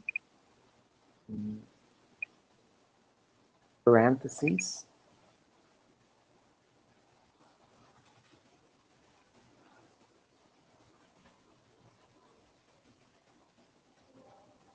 dot. Actually, I need an index here, right? So I'm going to say let idx. Let's start with the index at 0, right? Okay, and I'm going to say idx is less than the end of the parentheses, right? So I'm going to say parentheses dot length.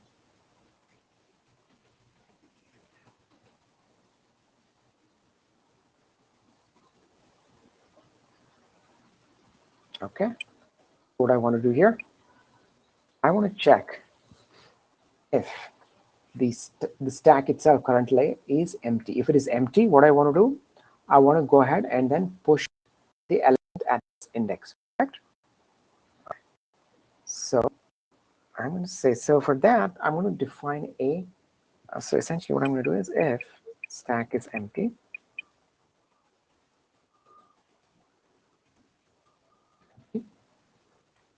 add the current element to the stack. Okay. Right, so how do we know the stack is empty? When the length of the stack is 0, right? So what I'm going to do is I'm going to define a new helper method here. I'm going to call that is empty. So I'm going to say const is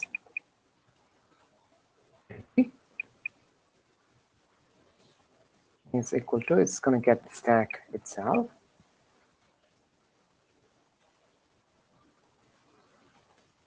Okay, and this is going to be an arrow function.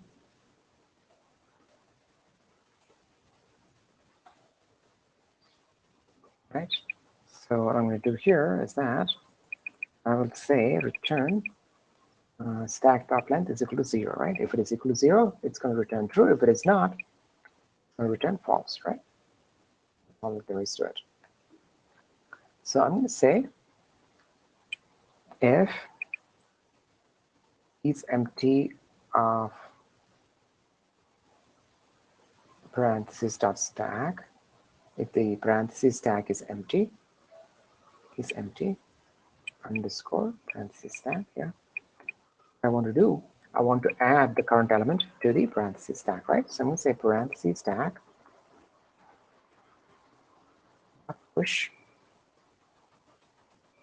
and I'm going to push this particular element, right? So I'm going to say, maybe I'll just say const.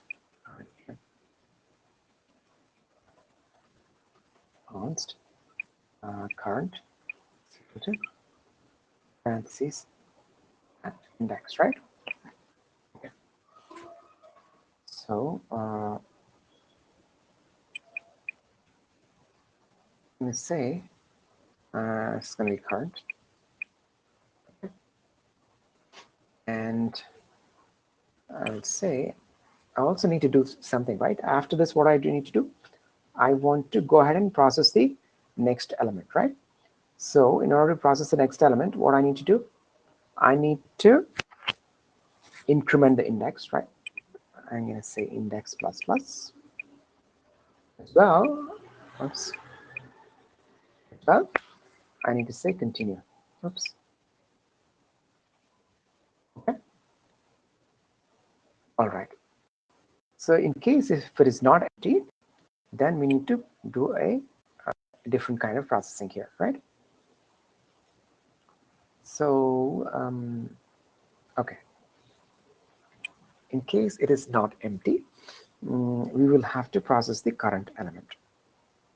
So in order to process this current element, so when you come here, right, it meant the stack was actually having some elements. It was not empty, right? So it was, you would have been, you can also check parentheses dot length. For which one is this? For which specific purposes?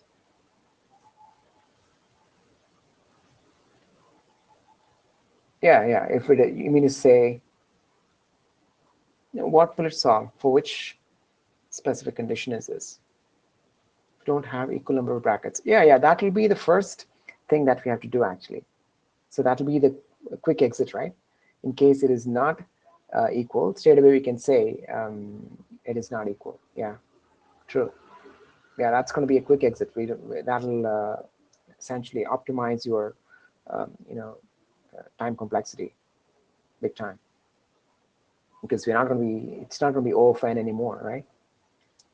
So let's say you have 100 parentheses and let's say 101 parentheses, straight away you can say, it's not valid, right? Okay.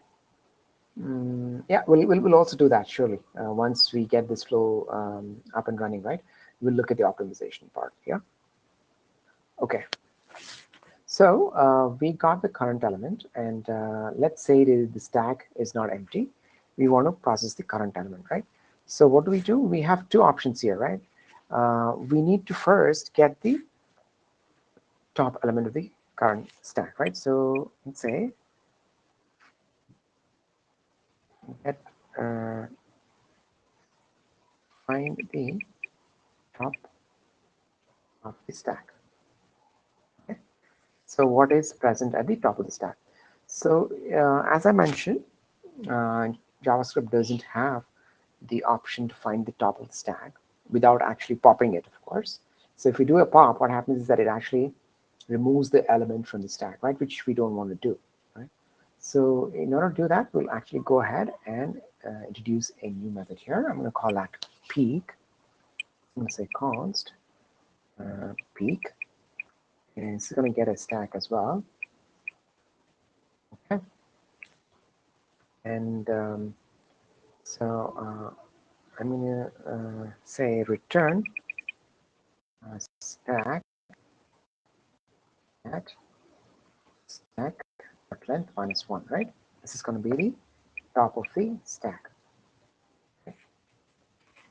Again, I've not done a lot of error handling here. We should be ideally saying if stack is, let's say, non-zero, right? The length is non-zero and it's a valid element, right? So we had to do that check. I'm not doing that.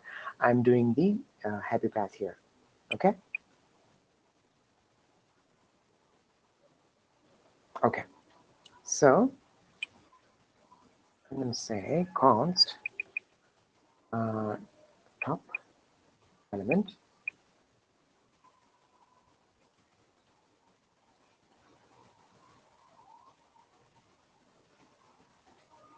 on stack. It's going to be peak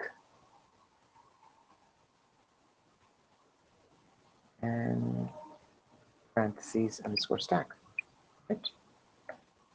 Okay. That's going to be the top element of stack, right? Super.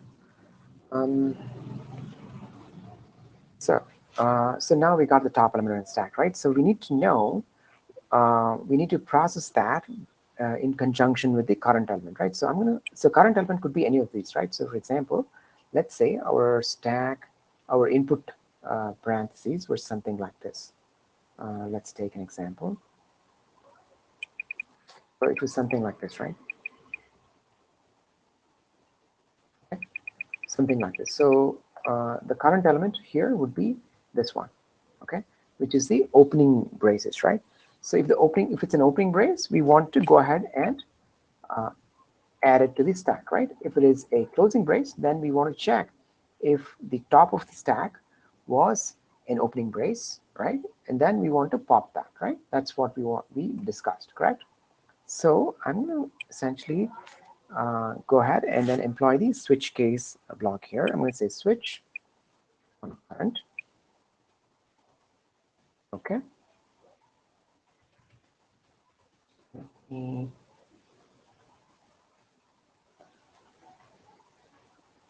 Okay, so I could have multiple cases here, right? So I'm going to say that if the current is actually a closing brace, right? So I'm going to say closing square bracket, right? This could be that.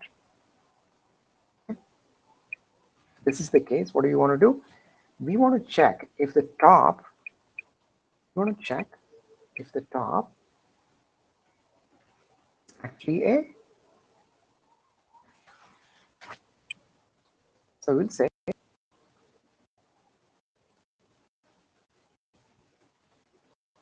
if the top element of the stack is equal to, let's say, an opening brace, right? You want to say, what do you want to do here? You want to pop, right? So I can say parenthesis stack underscore stack dot pop.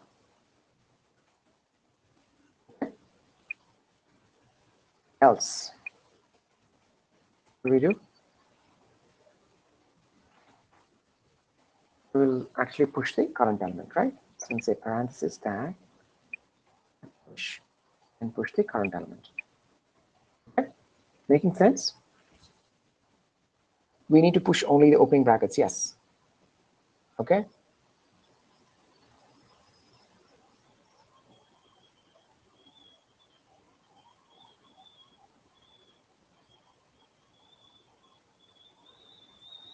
We need to push the opening bracket. However, there is a catch here, right? So for example, in this case, this was this, right? Yeah. Why we are pushing No, we are not pushing right. We are, again, it is with reference to the top element, right? If the top element is a corresponding opening bracket, then we pop. Otherwise, we push. There is an if else here, right? There is an if else here, right? Okay. Similarly, we can have a similar logic for the other parentheses as well. So I'm going to go ahead and copy this. I'm going to copy the entire thing.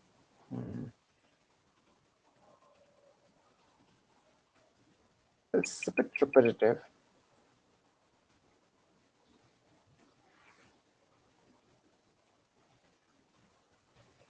Okay, so this is going to be this one, right? We looked at the square brackets and we look at, okay, another thing, right? So if it's an opening bracket, let's say, if the current is an opening bracket, I think I actually jumped the gun here. If it's the case is actually an opening bracket, right? What do we do? We straight away push. There is nothing more to do. Another important thing, we need to break here. Otherwise, the execution will essentially for the next case as well. So if this is this one, if it is an opening bracket, square bracket, we want to say parentheses stack dot push, right? Okay. Similarly,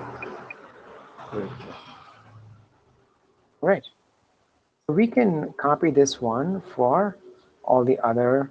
I wish there was actually an or here. So for example, yeah, I wish. So some of the languages, right, they actually provide something like or here, or let's say something like this. Okay.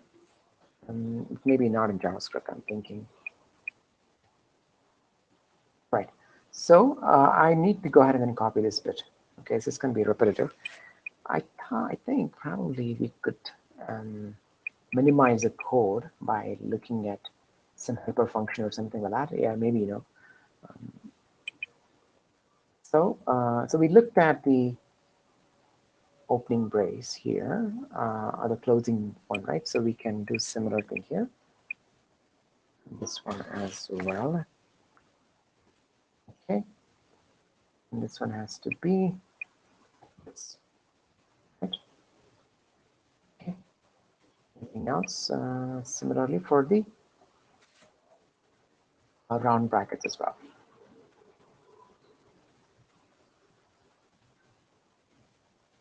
Okay.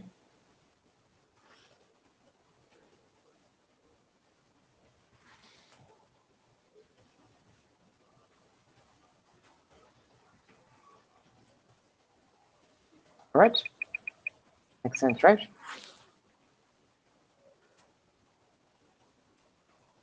Okay. Super. Are we good here, folks? Do we need to do anything more? I think we missed one part. And finally, at the end of processing this entire while loop, right? We can say, we don't need this. We can just say parentheses stack up is empty with that.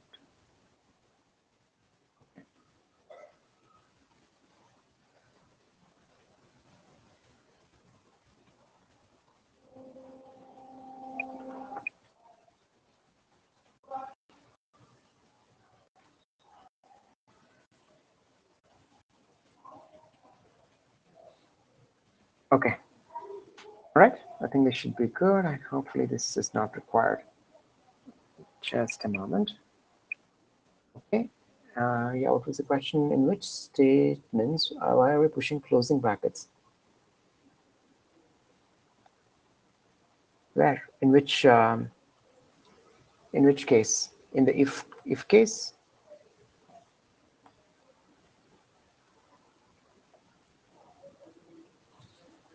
You're talking about this one? Which line number?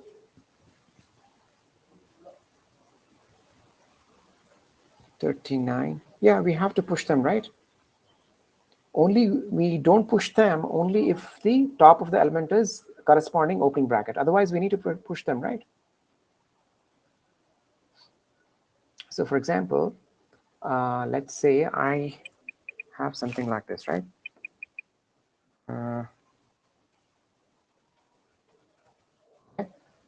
So I have all of them as opening brackets, right? And let's say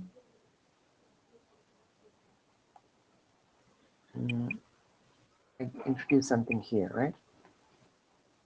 Okay. So we need to push them, right? So because otherwise, how will you? There will be inputs where we will need to push them. Otherwise, we cannot discard them, right?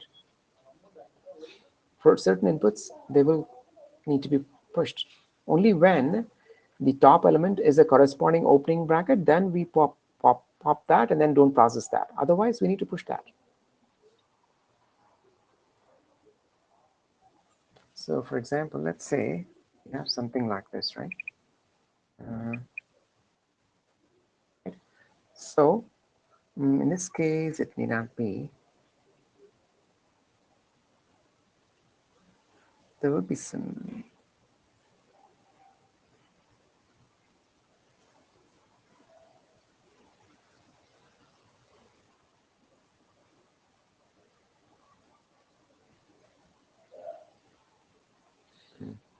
Okay, so we'll definitely need to push that. Otherwise, we'll. Yeah, for certain inputs, we'll definitely this particular statement will be valid, right?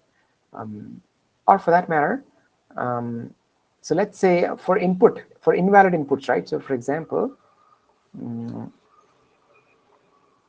so let's say invalid inputs, right? I give it this one, right? How will you know this? How will you process this one? In this case, we have to, right? We need to push that. Only then the stack will be non-empty, right?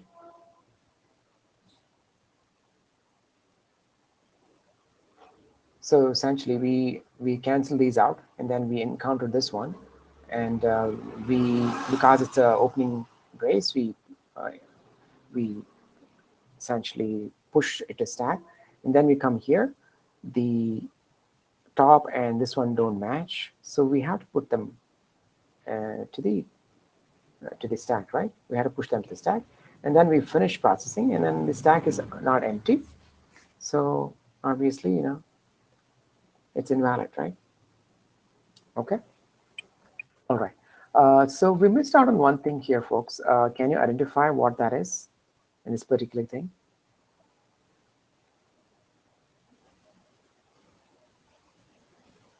We missed out an important aspect.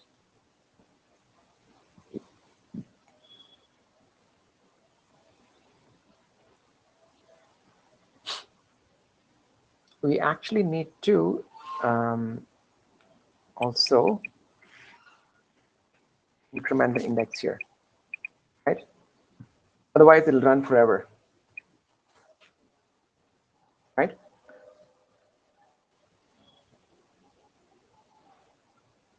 Okay. Yeah, we can also optimize that. So for example, instead of having multiple index plus plus here, we can do a little bit of optimization. But first, let's get this to run. Yeah, I think that will be the primary goal, and then we can look at the other things. Okay. All right. So let's actually give it a give it a spin, right? So let's say console.log and is valid parentheses. Okay, it's gonna run. So we need to give it a input. So I'm going to go back and refer to the input that we have here. Okay, so let's actually give these inputs. Okay, I'm going to, so this one,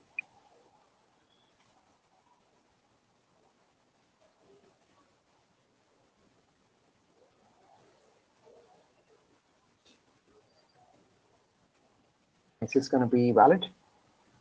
Most likely. Okay. So let's give it a step. Again, let's give it a shot. Yeah. A node. Parentheses. Okay. Fine. Fine. Interesting. I ran into some issue here. It's undefined. Okay. What is undefined? Ideally,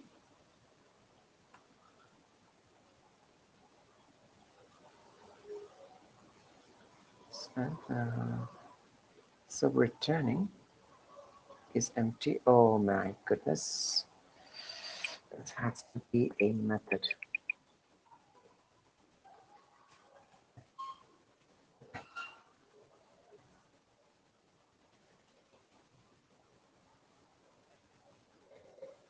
Okay, hopefully this is gonna work. Yeah, super. Let's try one more time. Yeah, it's a true. Okay, we got a true. And let's try it with an invalid case. So I'm gonna say one less here.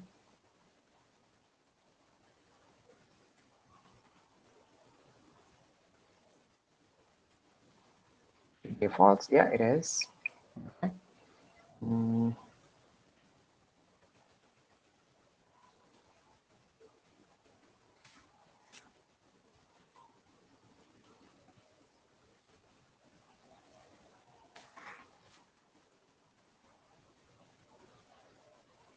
Should be false again, right? Yeah, it is. And yeah, and what about this one? I'll just go ahead and do this. It should be true. Yeah. Super. So yeah, coming back to the optimization part, right? So we can say at the very beginning and that if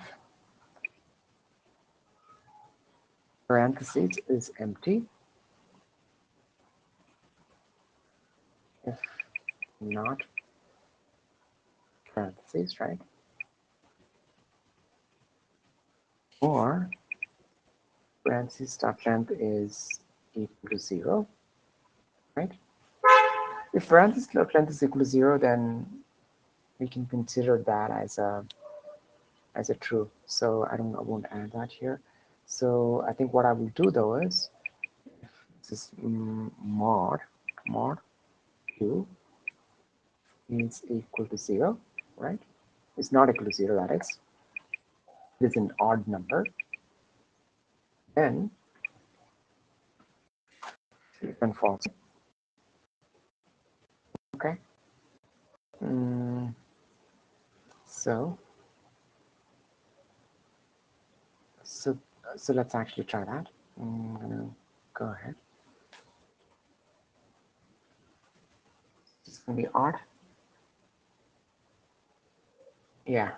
So straight away it has to return. This one has to be false now. Okay. Yeah, it is. All right. And other one was to actually go here. So the index part, right?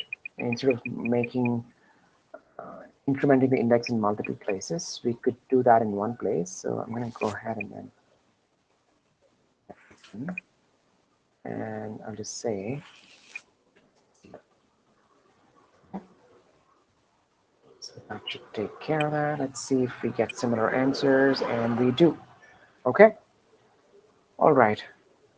So that's the end of this problem.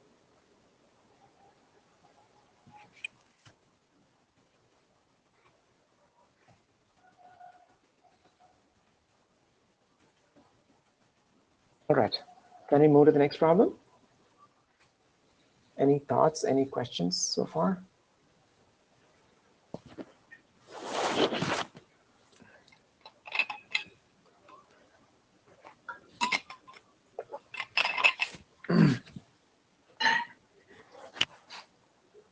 Can we go to the next problem?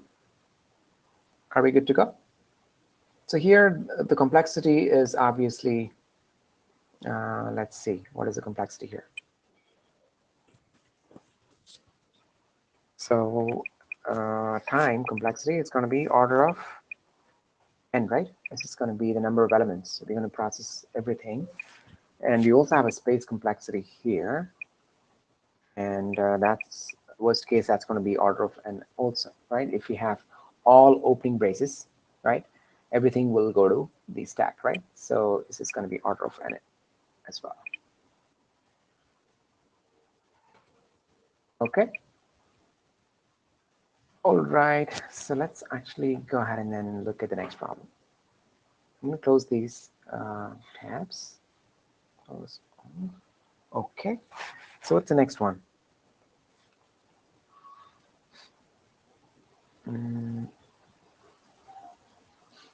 Okay. Okay, another number system. Okay. So we have a new number system here where A is represented as 1, B is represented as 2, and C is represented as 3. And because I have 26 alphabets, Z would be represented as 26. Okay. And similarly, double A would be represented as 27. AB is represented as 28, right? So this is the alphanumeric system is what they're saying, right? So how do they arrive at this particular, how do they arrive at double A as 27? Let's take a look at that. I'm going to go back to the drawing board here. So our typical number system is base 10, right? So in this case, because we have 26 alphabets, this number system would be base of 26, right? You can say this is going to be base of 26, right? So when we say double A, right? Oops.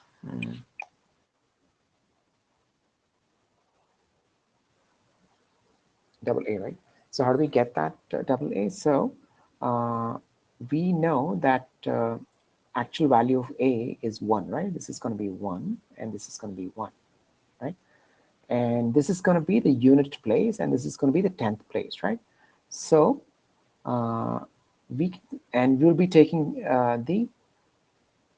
yeah, there was actually a question mark.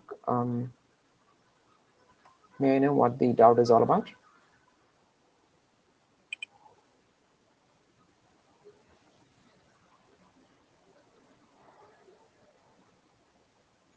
What is the doubt about?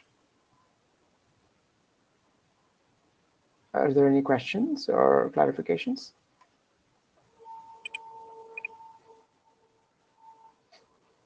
Can you hear me all right? Are you able to hear me? Am I audible? Okay, so can we go ahead and then continue with the problem? Okay. All right. So the question here is that how do we arrive at the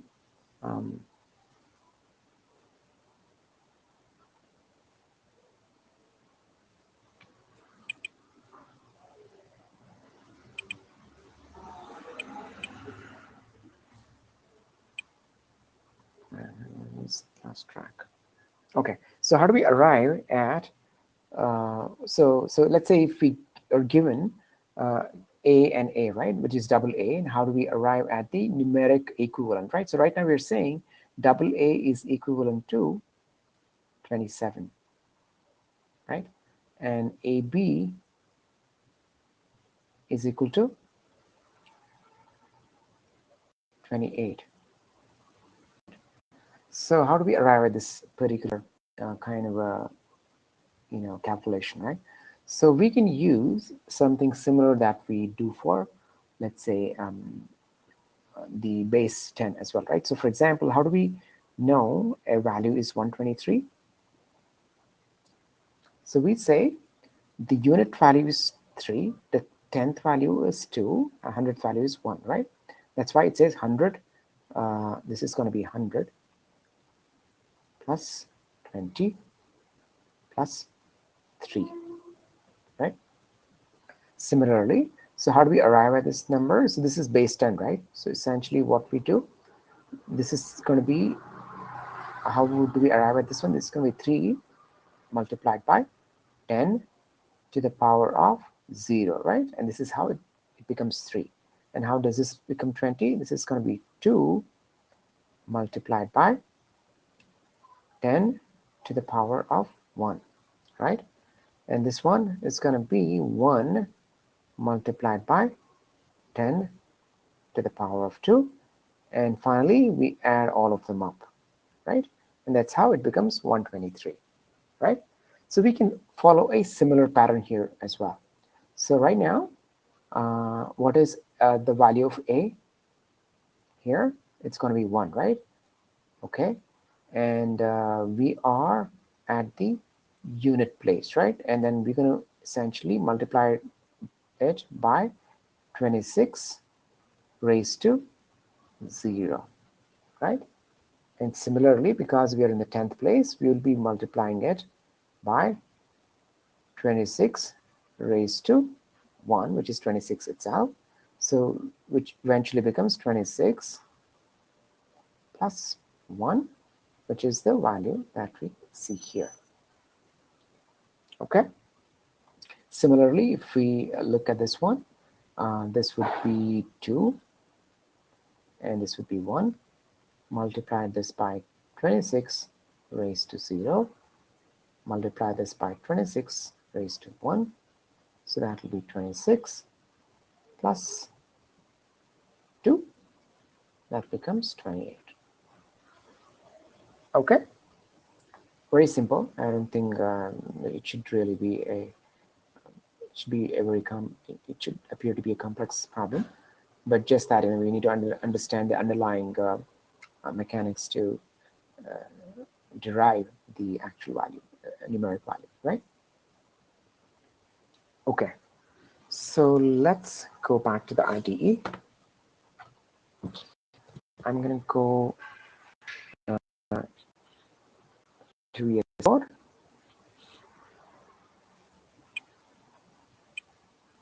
Okay, and create one more file.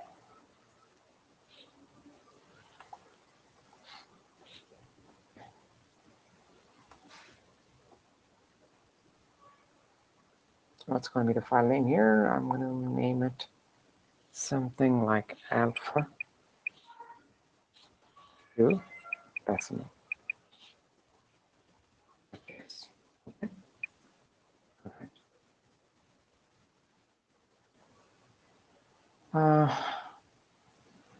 Okay. I'm going to define a new function here. I'm going to call that alpha.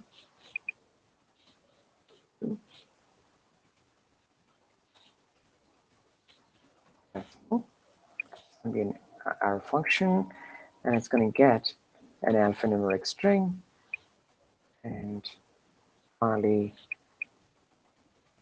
this is how it's going to look like. And what do we want to do here? We want to return the decimal output, right? So I'm going to say let decimal output is going to be equal to 0. Okay. All right. So what do? We want to, so this is going to be a string. So we want to go over each constituent element of the string. So let's say, for example, we have a string, something like this, right? So A. Again, remember, our alphanumeric string will always be capital letter. We're not going to be considering lowercase here. Okay, important to know. If we consider lowercase, then our system would be, I think, base 52 and not base 26, right? Need to be aware of that. Okay. So let's actually, so what do? We actually go over the entire string. So I'm going to say for let I is equal to 0, I less than alpha dot length and I plus plus, right? Okay. So I need to know what is the exponent value here, right? So how do I get the exponent value? So when I say exponent value, it is going to be the 26 raised to whatever number, right? In the case of unit place, it will be 26 to the power of 0. In the place of 10, it will be 26 power of 1. place of let's say hundreds, it's going to be 26 power to the power of 2, right? So that's what I need to first get. So I'm going to say const exponent value. Exponent is going to be equal to, and I'm going to use the math function here, math dot power, right? And I need the base to be 26, and the exponent would be the position of the let's say the element in the string, right? So let's say for a, the exponent would be 2. For the second a, it would be 1. Third a, it would be 0, right? So how do I get that? I can do some arithmetic here. So I'm going to say alpha dot length minus 1, right? That's what I can do. It's not minus 1, it's going to be minus I minus 1. Okay? That's what I can do. So when I say alpha minus I, alpha dot length, it's going to be 3 initially, and then I will be 0, right? And then because we started index 0, we also deduct it by 1 here. Okay.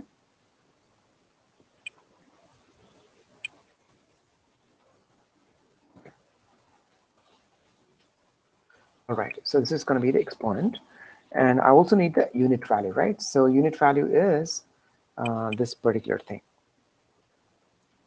the a value, right? What is the unit value for a? That's what we need to identify as well.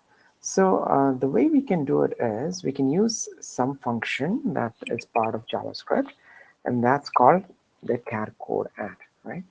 So let's say I do something like this, right? I'm going to say a dot char code add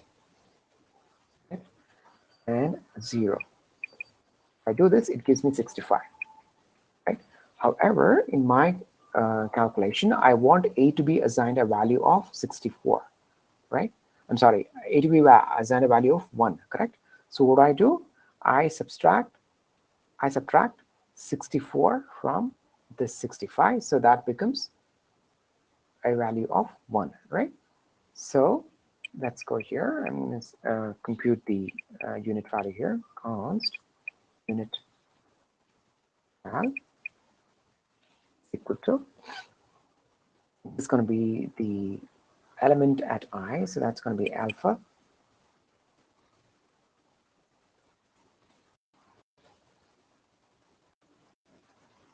at I, right? Dot char, and then I'll call the char code add, okay? And of course add 0. Okay? That's going to give me 65, and then I'm going to subtract 64 from here. Okay. All right. And finally, I need to essentially multiply these two and then add it to my decimal output, right? So I'm going to say decimal output here would be plus equals the exponent value,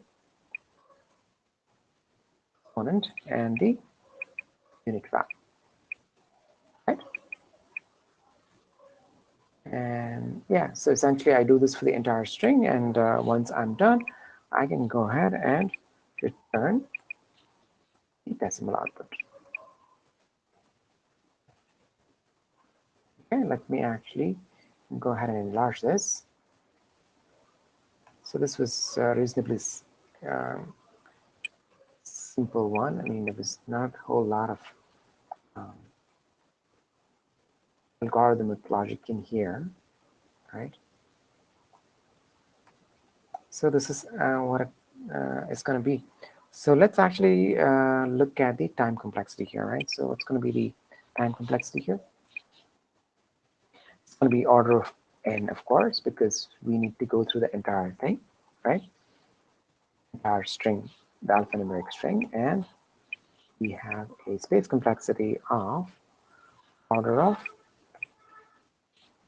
1, which is constant time, right? We don't use additional space at all for getting this to work, right? So I'm going to go back here and then give some inputs. So actually, let's take some inputs from the examples that were given to us. We'll go back here. So where is that? So let's actually give ABC.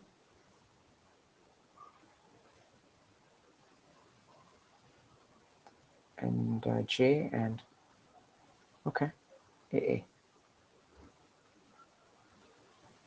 Okay. So I'm going to say console log.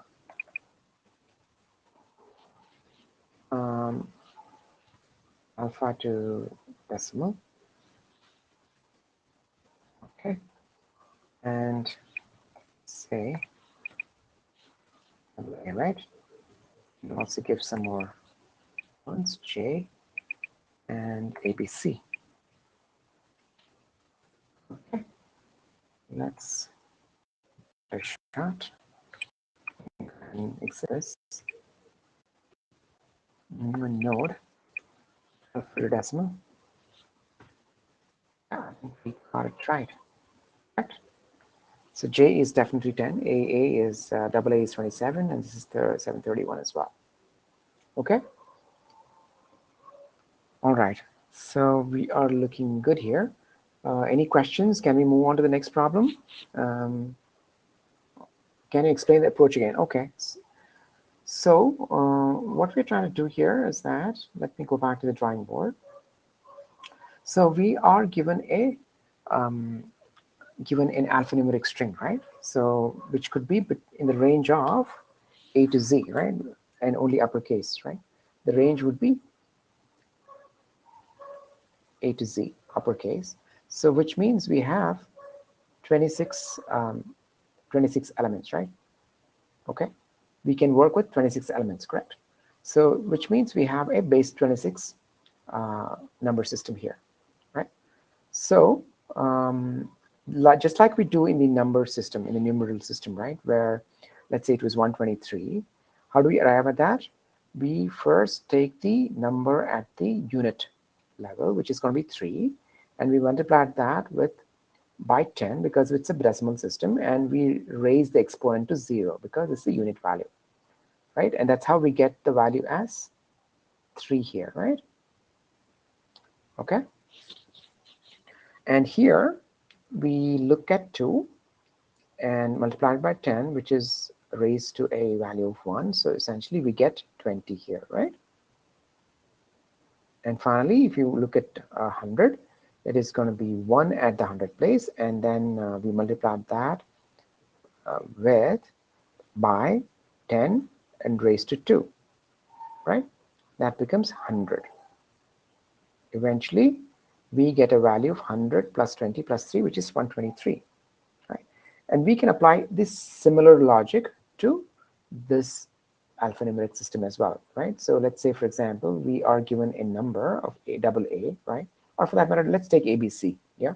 I think that, let's take a newer example. Let's take ABC. Okay, so what is the value of C here? Can you tell me? Can you tell me what is the value of C? No, just the C. A is 1, C is 3, right? B?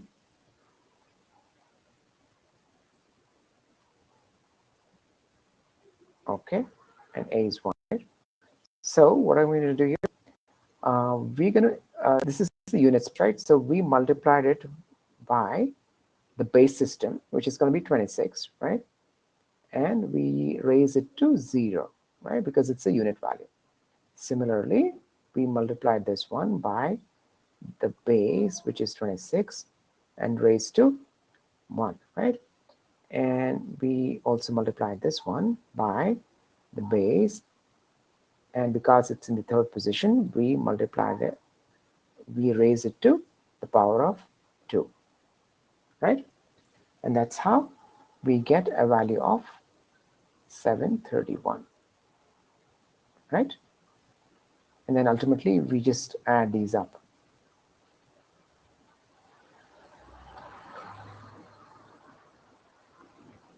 right? Is that okay? So I think 26 to the power of 2 is what, 656, I think 656, and this is going to be 52 and 3. I hope I'm right. I'm not sure whether 656 or something else. Okay, but finally it has to be 731. Or is it correct, by the way? Can somebody use the calculator and then find out? I'm not sure.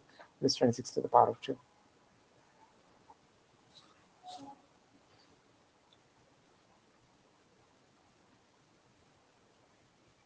676. Okay.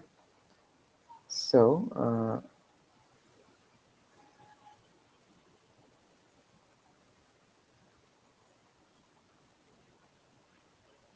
676. Okay, so that becomes, oh yeah, 26 to the power of 2 is 52, right? And this is going to be 3. So yeah, that's correct. That's 731. Yeah. Okay. All right. Can we move on to the next problem? Are we up for it?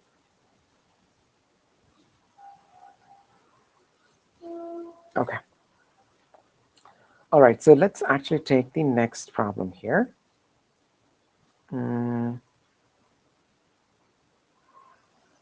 So it's called string strength. So let's assume that there is a new logic defined to determine the length of the word, the strength of a word, I'm sorry, which is the longest possible substring of the word that has unique characters in it. Okay. All right. For example, word random has a strength of 100%, which is derived on the logic that it has all unique characters in it. Okay. All right. So this is going to be interesting, and let me explain what I mean by that. Okay. So I'm going to go back to the drawing board here.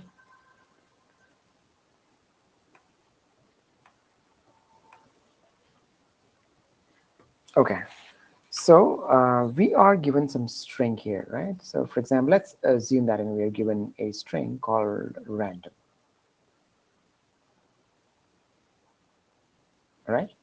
So here, what is the length of the string? What is the length of the string?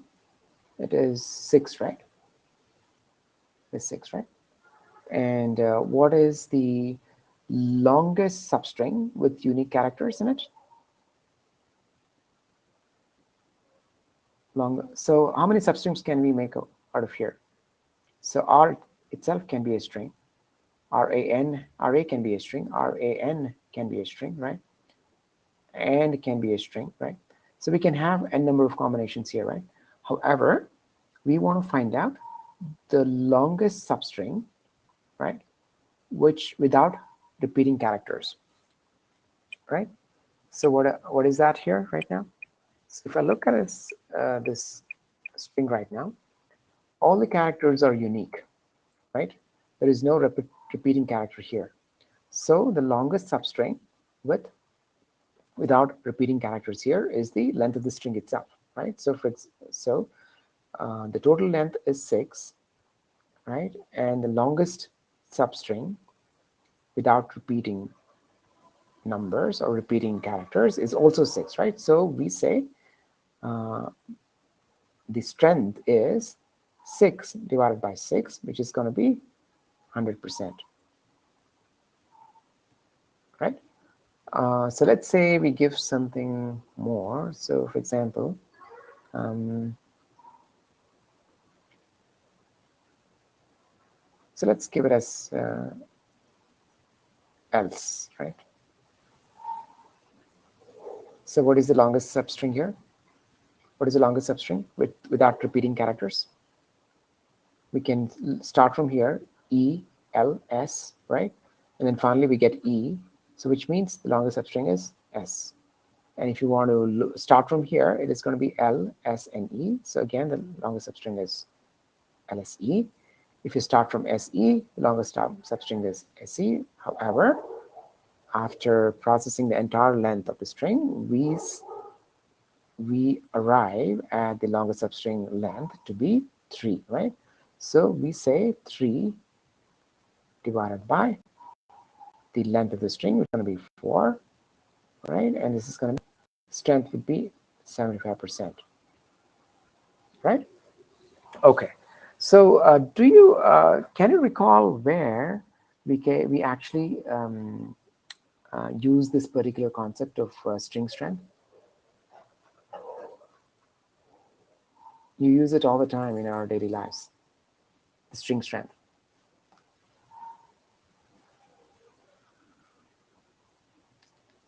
Can you recall where it's actually this particular concept is used or applied?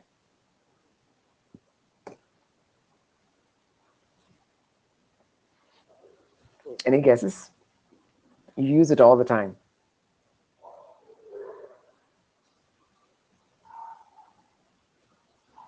Okay, I'll give another 5 seconds. 1, 2, 3, 4, 5. Yeah, string strength. Where is it used? Okay.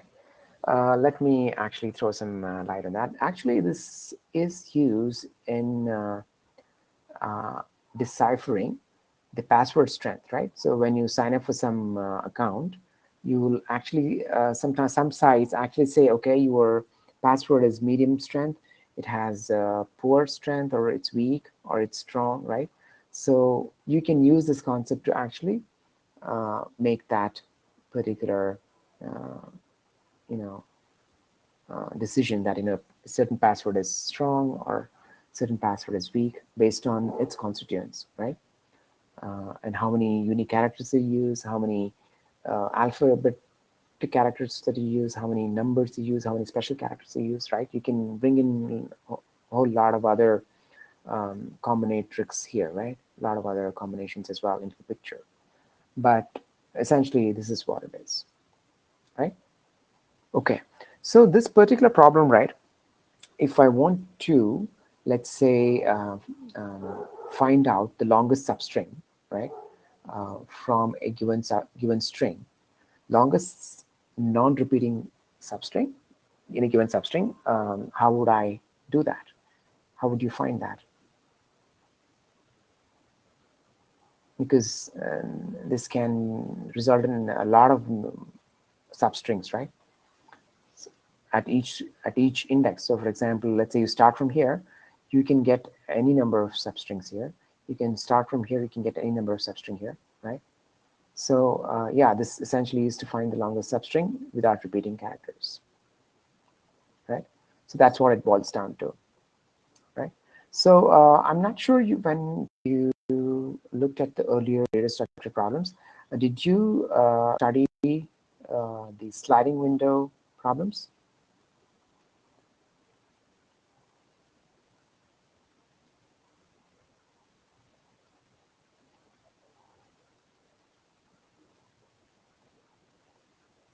In Q?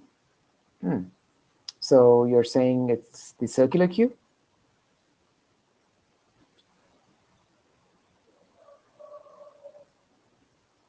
Okay, this sliding window problem is slightly different from the queue. I'm not sure in what context you use it in the queue, but here we are using this to actually have a variable window. So for example, let's say we will have 2 pointers, right? So one will be the start pointer.